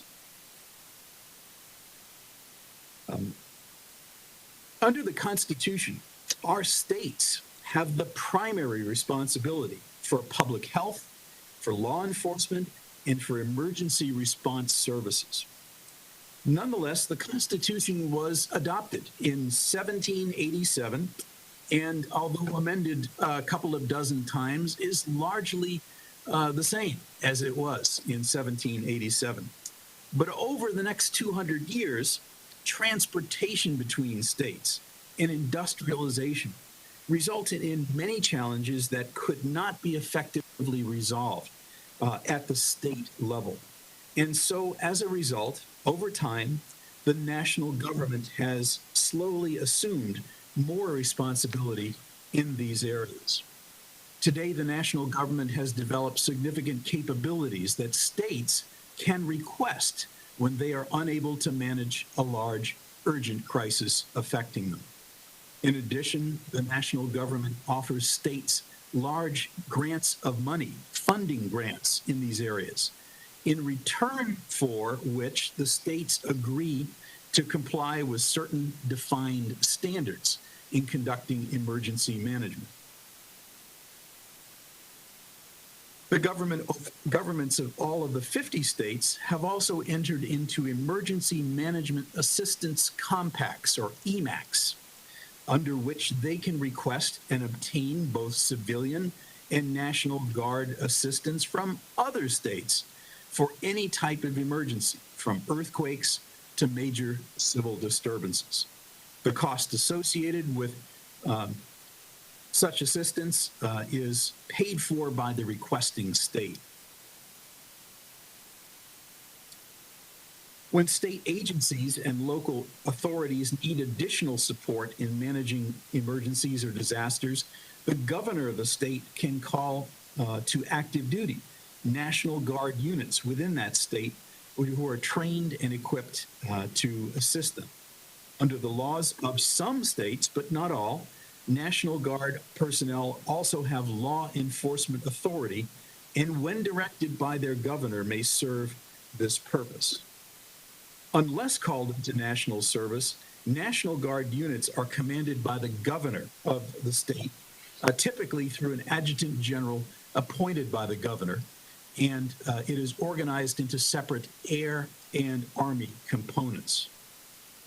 Nationwide, there are about 335,000 members of the Army National Guard and about 107,000 members of the Air National Guard.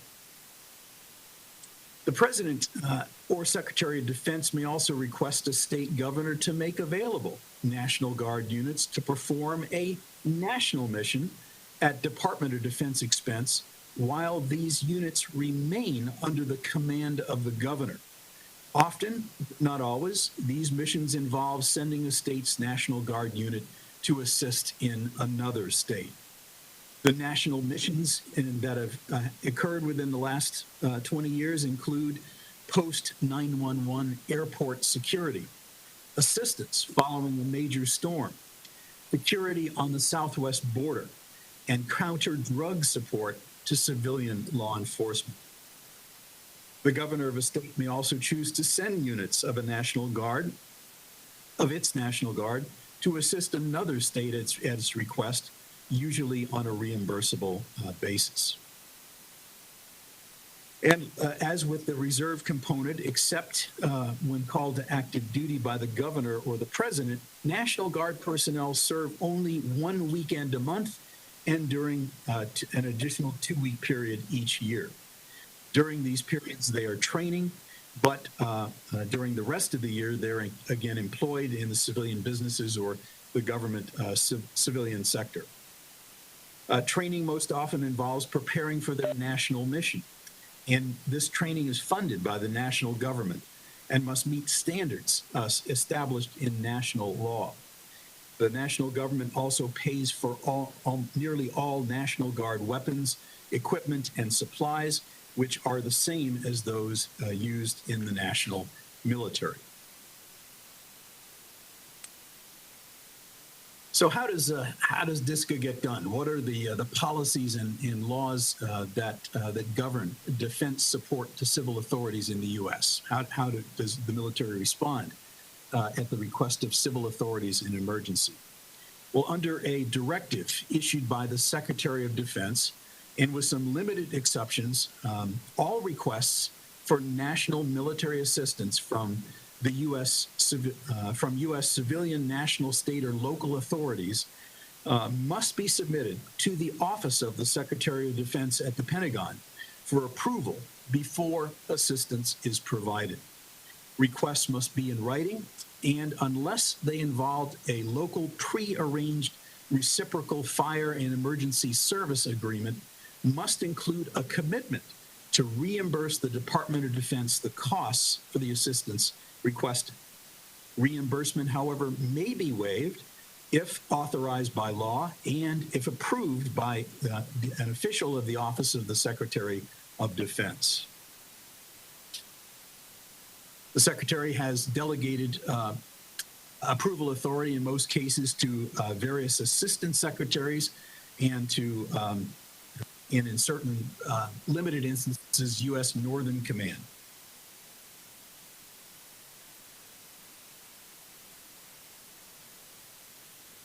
Under the directive issued by the Secretary, all requests for national military assistance from civilian officials must first be evaluated for cost, appropriateness, risk, readiness, legality, and lethality. Cost includes the source of funding and the effects on the military budget. Appropriateness includes whether providing the assistance is in the interest of the department. Risk involves the safety of military forces. Readiness involves the impact on the military's ability to perform other primary missions. Legality, obviously, we must be assured that any assistance provided is lawful under U.S. national law. And finally, lethality. Will there be a potential use of lethal weapons against or by the U.S. military? A significant exception provided by the Secretary of Defense for pre-approval of defense support of civil authorities' activities is that national military commanders may respond immediately to a request for assistance from a civilian authority within the U.S. It must be under imminently serious conditions and when time does not permit, approval from higher authority, and it must be to save lives, prevent human suffering, or reduce great property damages. Activities can include such things as explosive ordnance disposal, rescue, evacuation, and emergency medical treatment, restoration of medical capabilities and essential public services, emergency clearance of debris and explosive ordnance from public facilities, distribution of water, food, or essential supplies and material, and distribution of medicine during a disease outbreak or biological attack. But again, these are all under the constraints of it must be imminently serious, and it must be to save lives and prevent human suffering. Commanders are told by the Secretary that before approving such an immediate response request, they've got to determine how far they can go from their installation and be able to sustain and control the military forces involved. They're also told they must prioritize resources to be able to meet military requirements first. And they're told they may provide the assistance without reimbursement if the local or state authority is unable or unwilling to pay. However, commanders are also told that response must end when there's no longer an immediate response necessary or when higher authorities direct. Higher military authorities direct.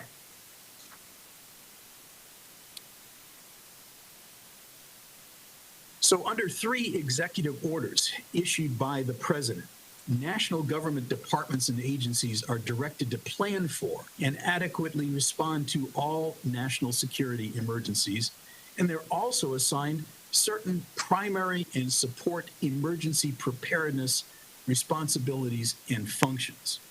These executive orders give the Department of Homeland Security the primary responsibility for coordinating national government emergency assistance. Among the tasks assigned to the Department of Defense by these orders is to coordinate with the Department of Homeland Security's Federal Emergency Management Agency in developing plans for civil military support.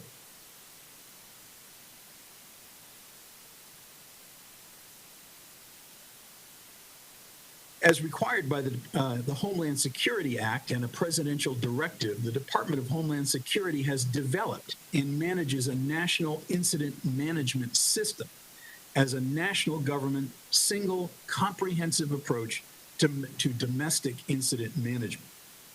Building on these concepts in NIMS, the Department of Homeland Security then created a national response framework, which provides foundational emergency management doctrine for responding to all types of incidents. It also describes the structure and the mechanisms for national level policy and operational direction for incident management. Acting under another presidential directive, the Department of Homeland Security has also developed a national preparedness goal and a national preparedness system to achieve that goal. As required by the directive, the preparedness system provides a whole of government approach to building and sustaining national government domestic capabilities. It includes separate national planning response frameworks for prevention, protection, mitigation, response, and recovery. The NRF and NIMS set the strategy and doctrine for delivering the capabilities identified in the National Preparedness System. Under the National Response Framework, national government resources and capabilities are grouped into emergency support functions, or ESFs. Based on these capabilities, specific departments or agencies within the national government are assigned to each ESF as coordinator, primary agency, or support agency. The Department of Defense is the coordinator for ESF number 3, Public Works and Engineering.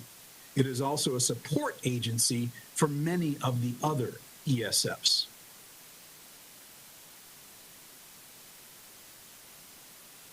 When a state believes it has exhausted its own resources and the available assistance of other states in responding to a major emergency or disaster, the governor of the state requests national government assistance.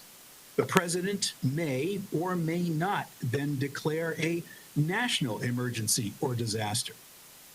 If the president makes that declaration, then under a national law, the national government will assume 75% of all the costs involved, with the supported state paying the rest.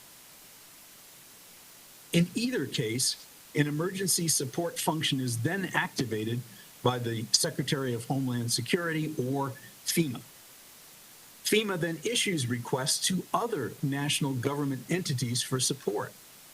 When a presidential declaration has been issued, it requests national government departments and agencies through standardized mission assignments to provide specific services, material, or supplies. It also provides the funding for the incremental costs involved in providing it.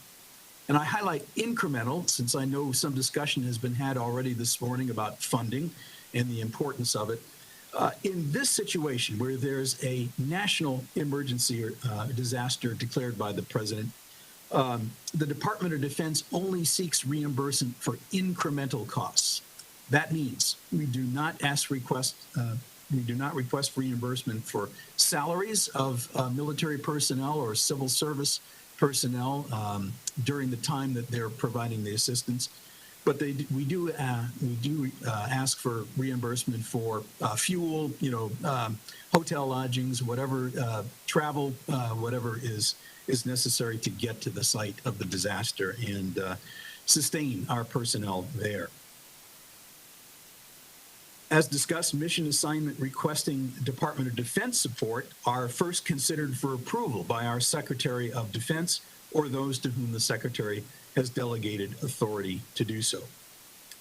Separately, and in addition to these mission assignment process, the Department of Defense also has agreements with certain other national government departments and agencies under which they may request support from it.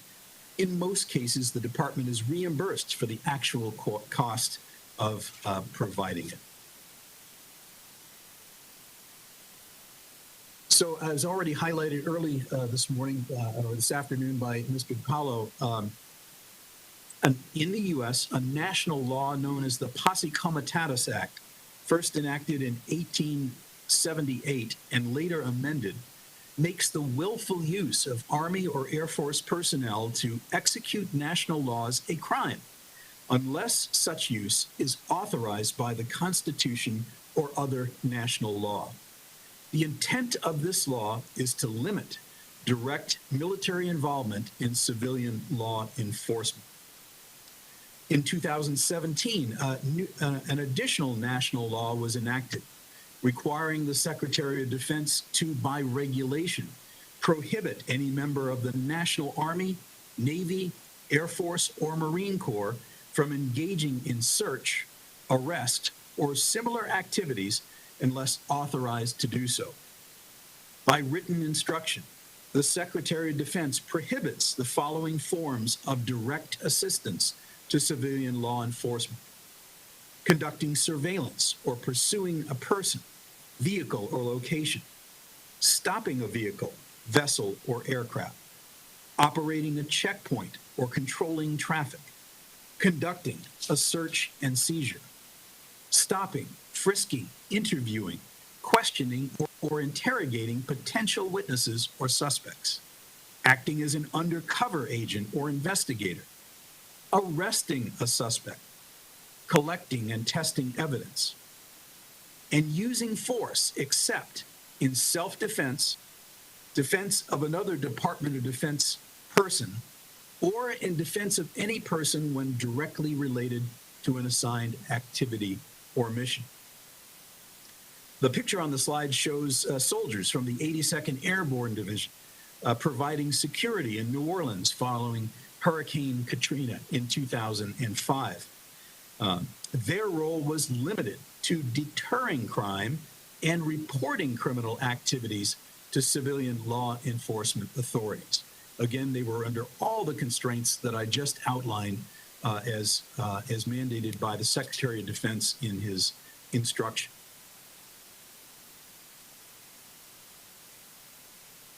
Similar to the emergency and disaster relief,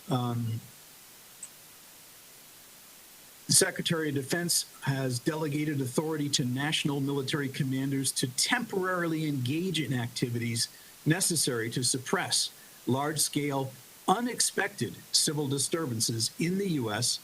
when prior approval of the President is not possible, national, state, and local authorities are unable to control the situation, and if it's necessary to prevent significant loss of life or wanton destruction of property, and necessary to restore government function and public order. Finally, it's only allowed if national, state, or local authorities are unable or decline to adequately protect national government property or functions. In practice, use of this authority has been extremely rare. However, if necessary, law enforcement actions may be taken and lethal force used if necessary.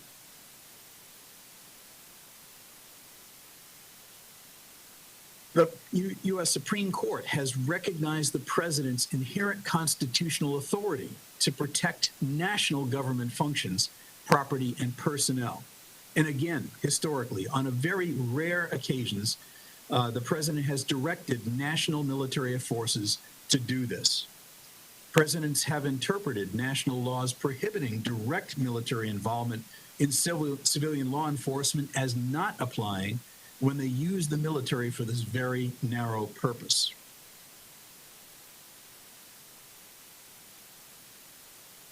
The Constitution also obligates the national government to protect a state from domestic violence upon that the state government's request. A national law authorizes the President, upon request of a state legislature or governor, if the legislature cannot meet, to call into national service National Guard units of any state and use them as necessary to suppress the insurrection. Our Constitution also requires the President to faithfully execute national law.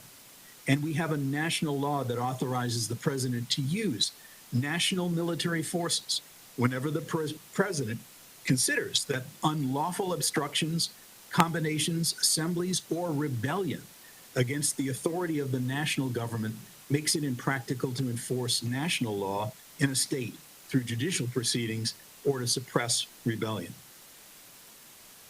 The Constitution also guarantees all citizens the equal protection of the law, and a national law gives the President authority to use military forces, national military forces, to suppress any insurrection, domestic violence, unlawful combination, or conspiracy that causes any class of person to be deprived of a right, immunity, or protection provided for in the Constitution and secured by law, if a state government is either unable or unwilling to protect them.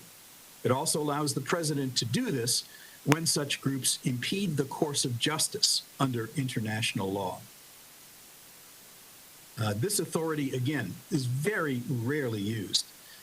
Most recently in 1963 by President Kennedy to send National Guard units to Alabama to enforce a federal court order, a national court order, to integrate black students in an all-white public schools and universities.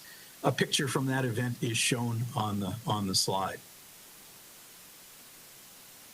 It's important in talking about these narrow, small cases that I emphasize that the much more common way the military becomes involved in civil disturbances is through the national response framework that I briefly outlined, providing support to a state at its request. This most often involves arranging for National Guard units from other states to assist, still under the command of their state governor, but mostly paid for with national government funds.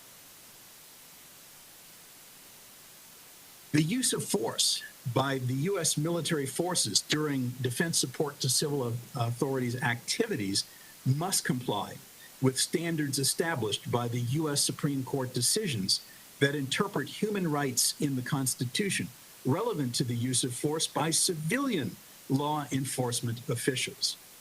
The court has ruled that any such force must be necessary and reasonable.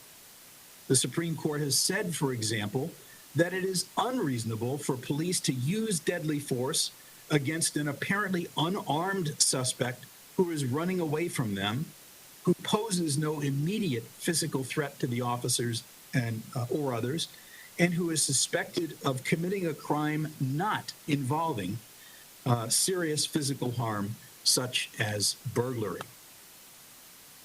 U.S. national military forces within the Department of Defense, which are conducting DSCA activities, usually operate under standing rules for the use of force issued by the Secretary of Defense through the chairman of the Joint Chiefs of Staff.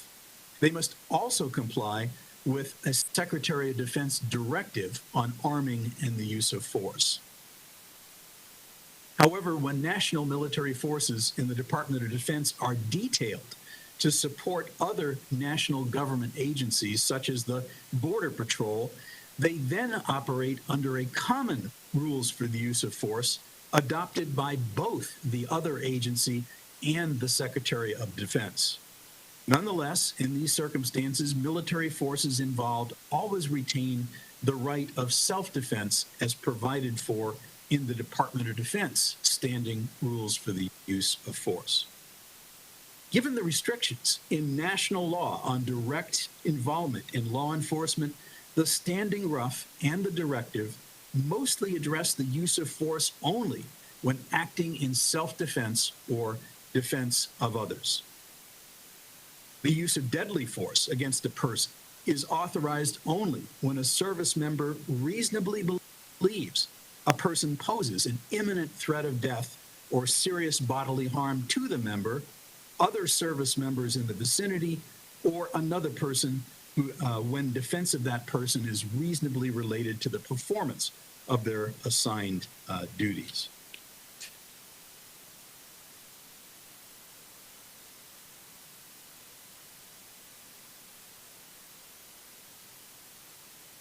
Under national law and Supreme Court rulings, a U.S. service member may be sued in civil court by a person for the unlawful use of force against him or her during a DSCA activity. It is also possible for the person to also sue the service member's commanding officer for contributing to the unlawful use of force, such as by failing to ensure that the service member was correctly trained on the rules for the use of force. That said, service members normally have qualified immunity from liability for their actions, but they will lose it if it is shown that they have violated a constitutional right. It is also possible for a service member who unlawfully uses force against another person while engaged in DSCA activities to be prosecuted and held criminally liable in a national or a state civilian court, as well as in a military court-martial. State National Guard units conducting DSCA activities while under the command of their governor operate under rules for the use of force typically issued by the Adjutant General of their state. In addition to the U.S. Supreme Court decisions I mentioned before, the rules for the use of force must comply with the relevant standards established in the criminal law of their state and by that state's court decisions. U.S. Coast Guard units engage in law enforcement missions under the Department of Homeland Security. They operate under a use of force policy issued by the Commandant of the Coast Guard. In addition to U.S. Supreme Court decisions mentioned, the Coast Guard must comply with relevant national law. And so, as such, these standards, the standards within it are very similar to those found in the Defense Department's standing rules for the use of force and directive on arming the armed forces. So that is all I have on that. Trying to give you an overview of how we support civil authorities here in the United States.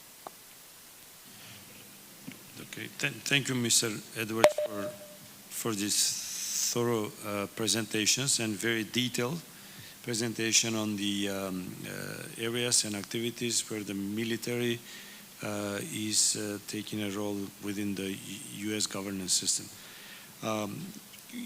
Let me now, I'm sure there will be questions about the presentations and anything related what you have presented and basically explain in detail of areas and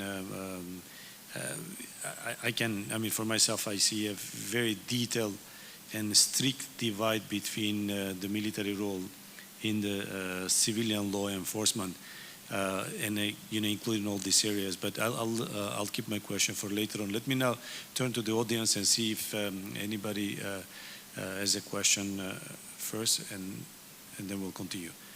Any questions from the audience? Yeah, sure. Yes, yeah. Thank you. Thank you very much for the presentation. It was very, very interesting. I have a question about the costs. You spoke several times about the principle of reimbursement of the costs that are made by defense. Sometimes there are MOUs, like in wildfires, and I think you also mentioned it during mass migration. It's also on a reimbursable basis. I wanted to ask if it's for each deployment, like the 15 cases you said, if it's in each one that there is a principle of reimbursement, and on which costs, because I'm from Belgium, and Belgium we have the same principle, but we have the fixed costs and we have the variable costs. And we have been in the area of transportation once been sued by a private company who has also foreseen transportation of organs.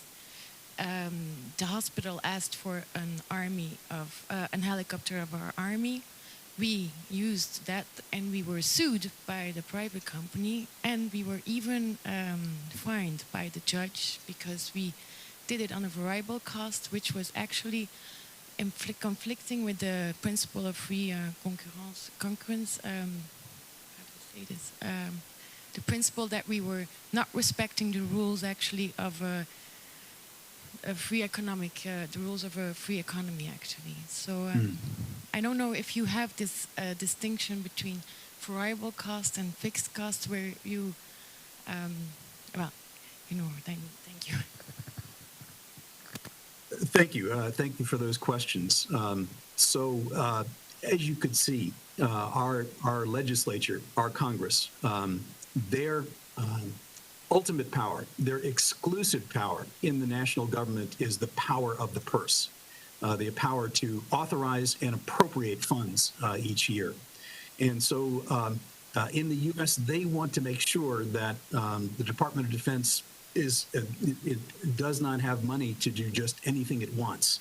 So there are very clear laws and procedures so that when another national government department, such as the Department of Interior or the Department of Homeland Security and FEMA, ask for requests, the funding has to come with the request. And in the natural disaster, emergency disaster context, there are these mission assignments that are issued by FEMA, which are pre-scripted. There's a standardized form so that when the Secretary of Defense receives the request, there's already the money, is already on them. So in almost all of the topics I've been covering, yes, it's reimbursable to the Department of Defense from these other departments, and Congress gives those other departments a budget large enough to anticipate they might need to buy these services and assistance from the Department of Defense. You highlighted one of the ongoing challenges here in the U.S., and that is when private businesses and corporations feel that the Department of Defense is providing a service or a good that they could provide. And so that is always a political challenge. And the Department of Defense is very sensitive to it, but of course, we're only doing those things at the request of another civilian agency, a national government civilian agency. Wildfires, the aerial retardants, there are private companies that provide that service. And there have been controversies over the years that the Air Guard, the Air National Guard and Air Reserve are taking business away from those companies. Yet, by and large, the governors of states that have wildfires going on in them, all they care about is getting the fire put out quickly. And, one or two companies that are going to be disadvantaged tend to not be a concern of theirs. But certainly the Secretary of Defense is concerned about this, and that is part of the analysis that is done at the Office of the Secretary of Defense whenever a DISCA request comes in to look, to ask, well, are there private sector companies that can do this work just as well? Last point you made, I think, had to do with, how do you charge for Department of Defense support? And most of it is for what we call incremental costs. So we do not charge for the salaries of the military personnel or the civil service personnel who are temporarily assigned to provide to conduct these activities, but we do provide cover extra costs for fuel, lodging, travel, those sort of things. There is, if you're really interested in the details, I'll ask our symposium host to give you my email address, and I will try to dig out for you. There's a Department of Defense comptroller instruction on the fine details of exactly what we charge and what we don't. But there is an answer for that, but it's complicated. Okay, thank you, Edwards. I think there is another question. Yeah, please. Thank you for giving me the floor, moderator. My name is Joseph Asako. I'm the Commissioner for Agriculture, Rural Development, and Blue Economy and the Sustainable Environment at the African Union Commission. I would like to also thank the organizer for associating us, from the continent to share lessons with the progress other countries are doing. And I would like to really commend your brilliant presentation, very comprehensive. I will be glad to have a copy of this. My concern, it's about the post-COVID recovery, which we in the continent, we had lessons that we learned from the disastrous response under COVID-19, is that our risk governance instruments are inadequate to respond to systemic risk. Few countries like South Africa will quickly, activate Disasters Act and deploy resources immediately for this area. But majority of sub-Saharan Africa, we really have a lacune in this area. So we would like to really get more support in order for us also to build this type of defense to civil authority in civil emergency. This type of risk governance is very, very important, because we know that most of the resources were concentrated in COVID-19 pandemic, to address COVID-19 pandemic, where we had all the type of shocks on the continent, but we could not, tackle with it, like we had the low-cost invasion in the horn of Africa, and we did not have enough facility in order to really secure food security and nutrition on the continent. I thank you, and I would like to have really support from partners to assist us coming out with proper legislation on the continent. I thank you. Well, thank you for that comment, and of course that's critical to have effective disaster and emergency management processes in place and the laws that authorize them. The story of what I told you about how the United States government is structured today didn't happen overnight.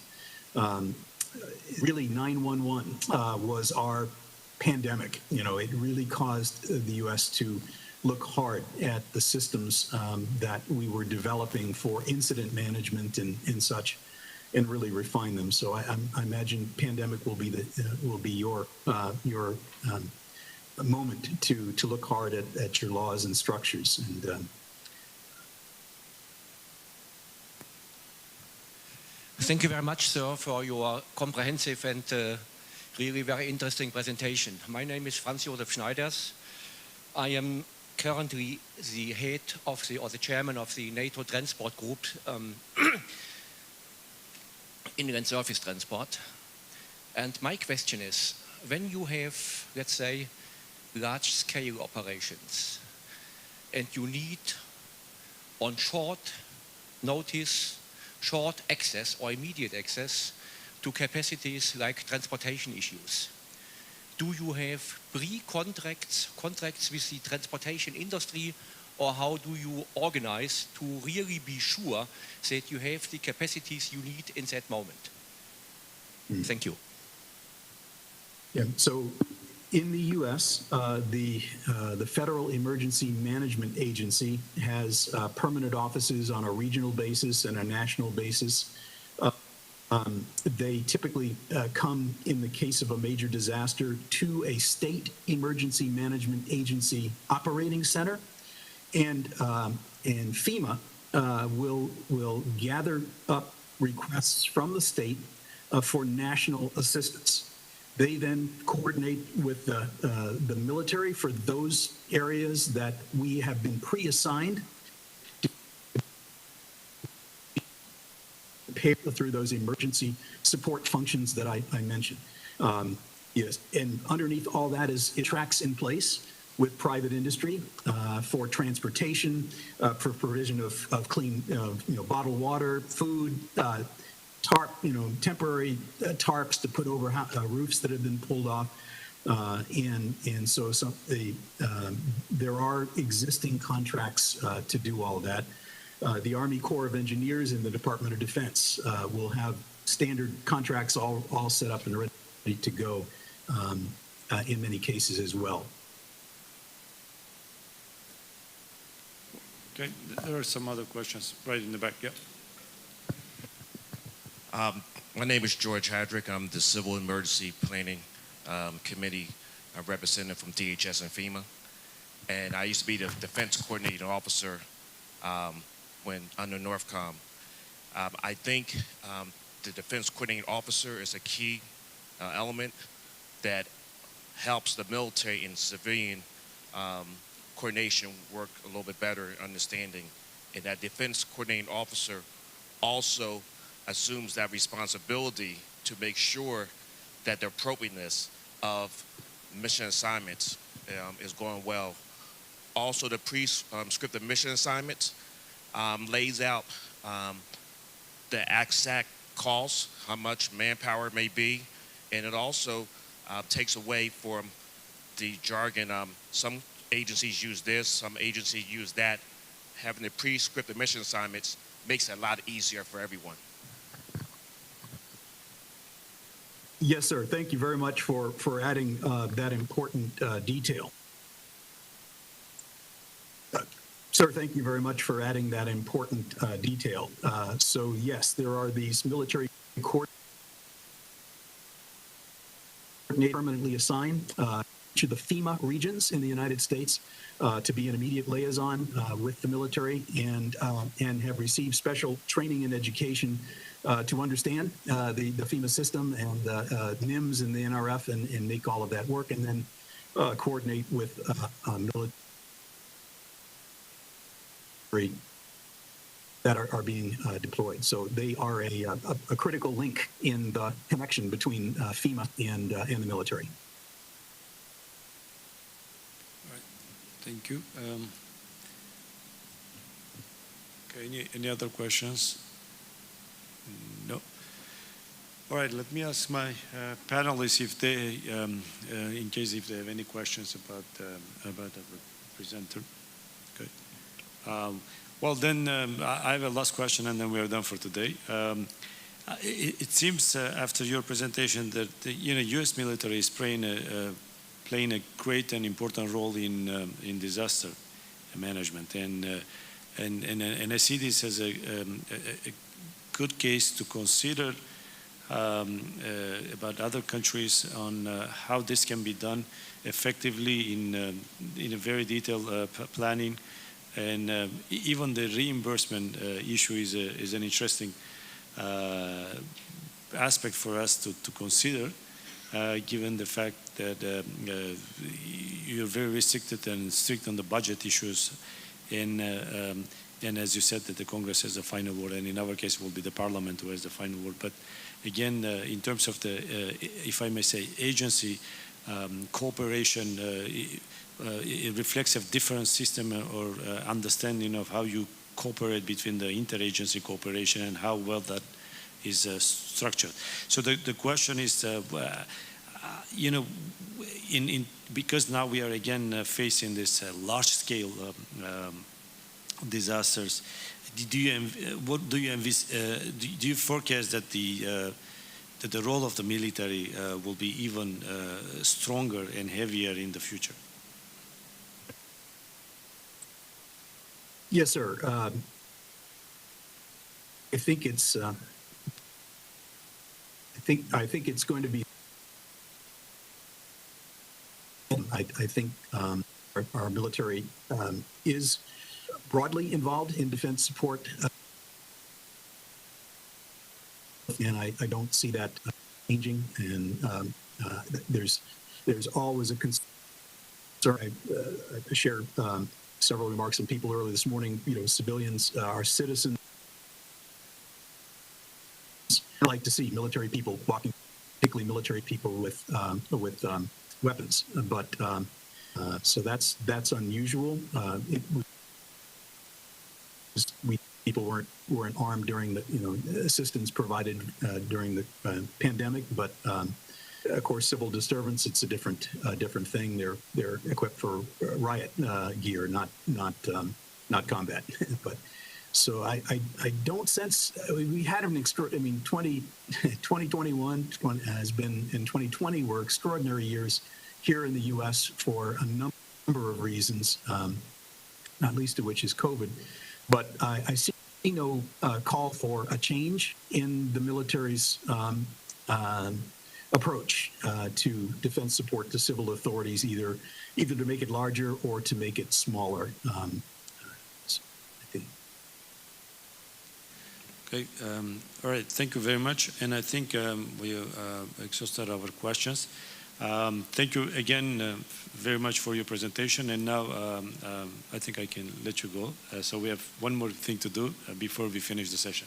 Thank you very much, Mr. Edward. Thank you very much.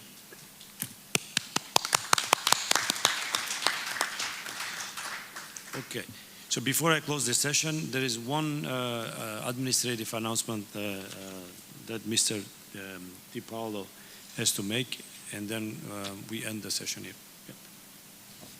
Thanks very much. And before I make the administrative announcement, I think I could speak for the rest of us by saying you did a great job getting us through a difficult and technical conversation, so thanks very much.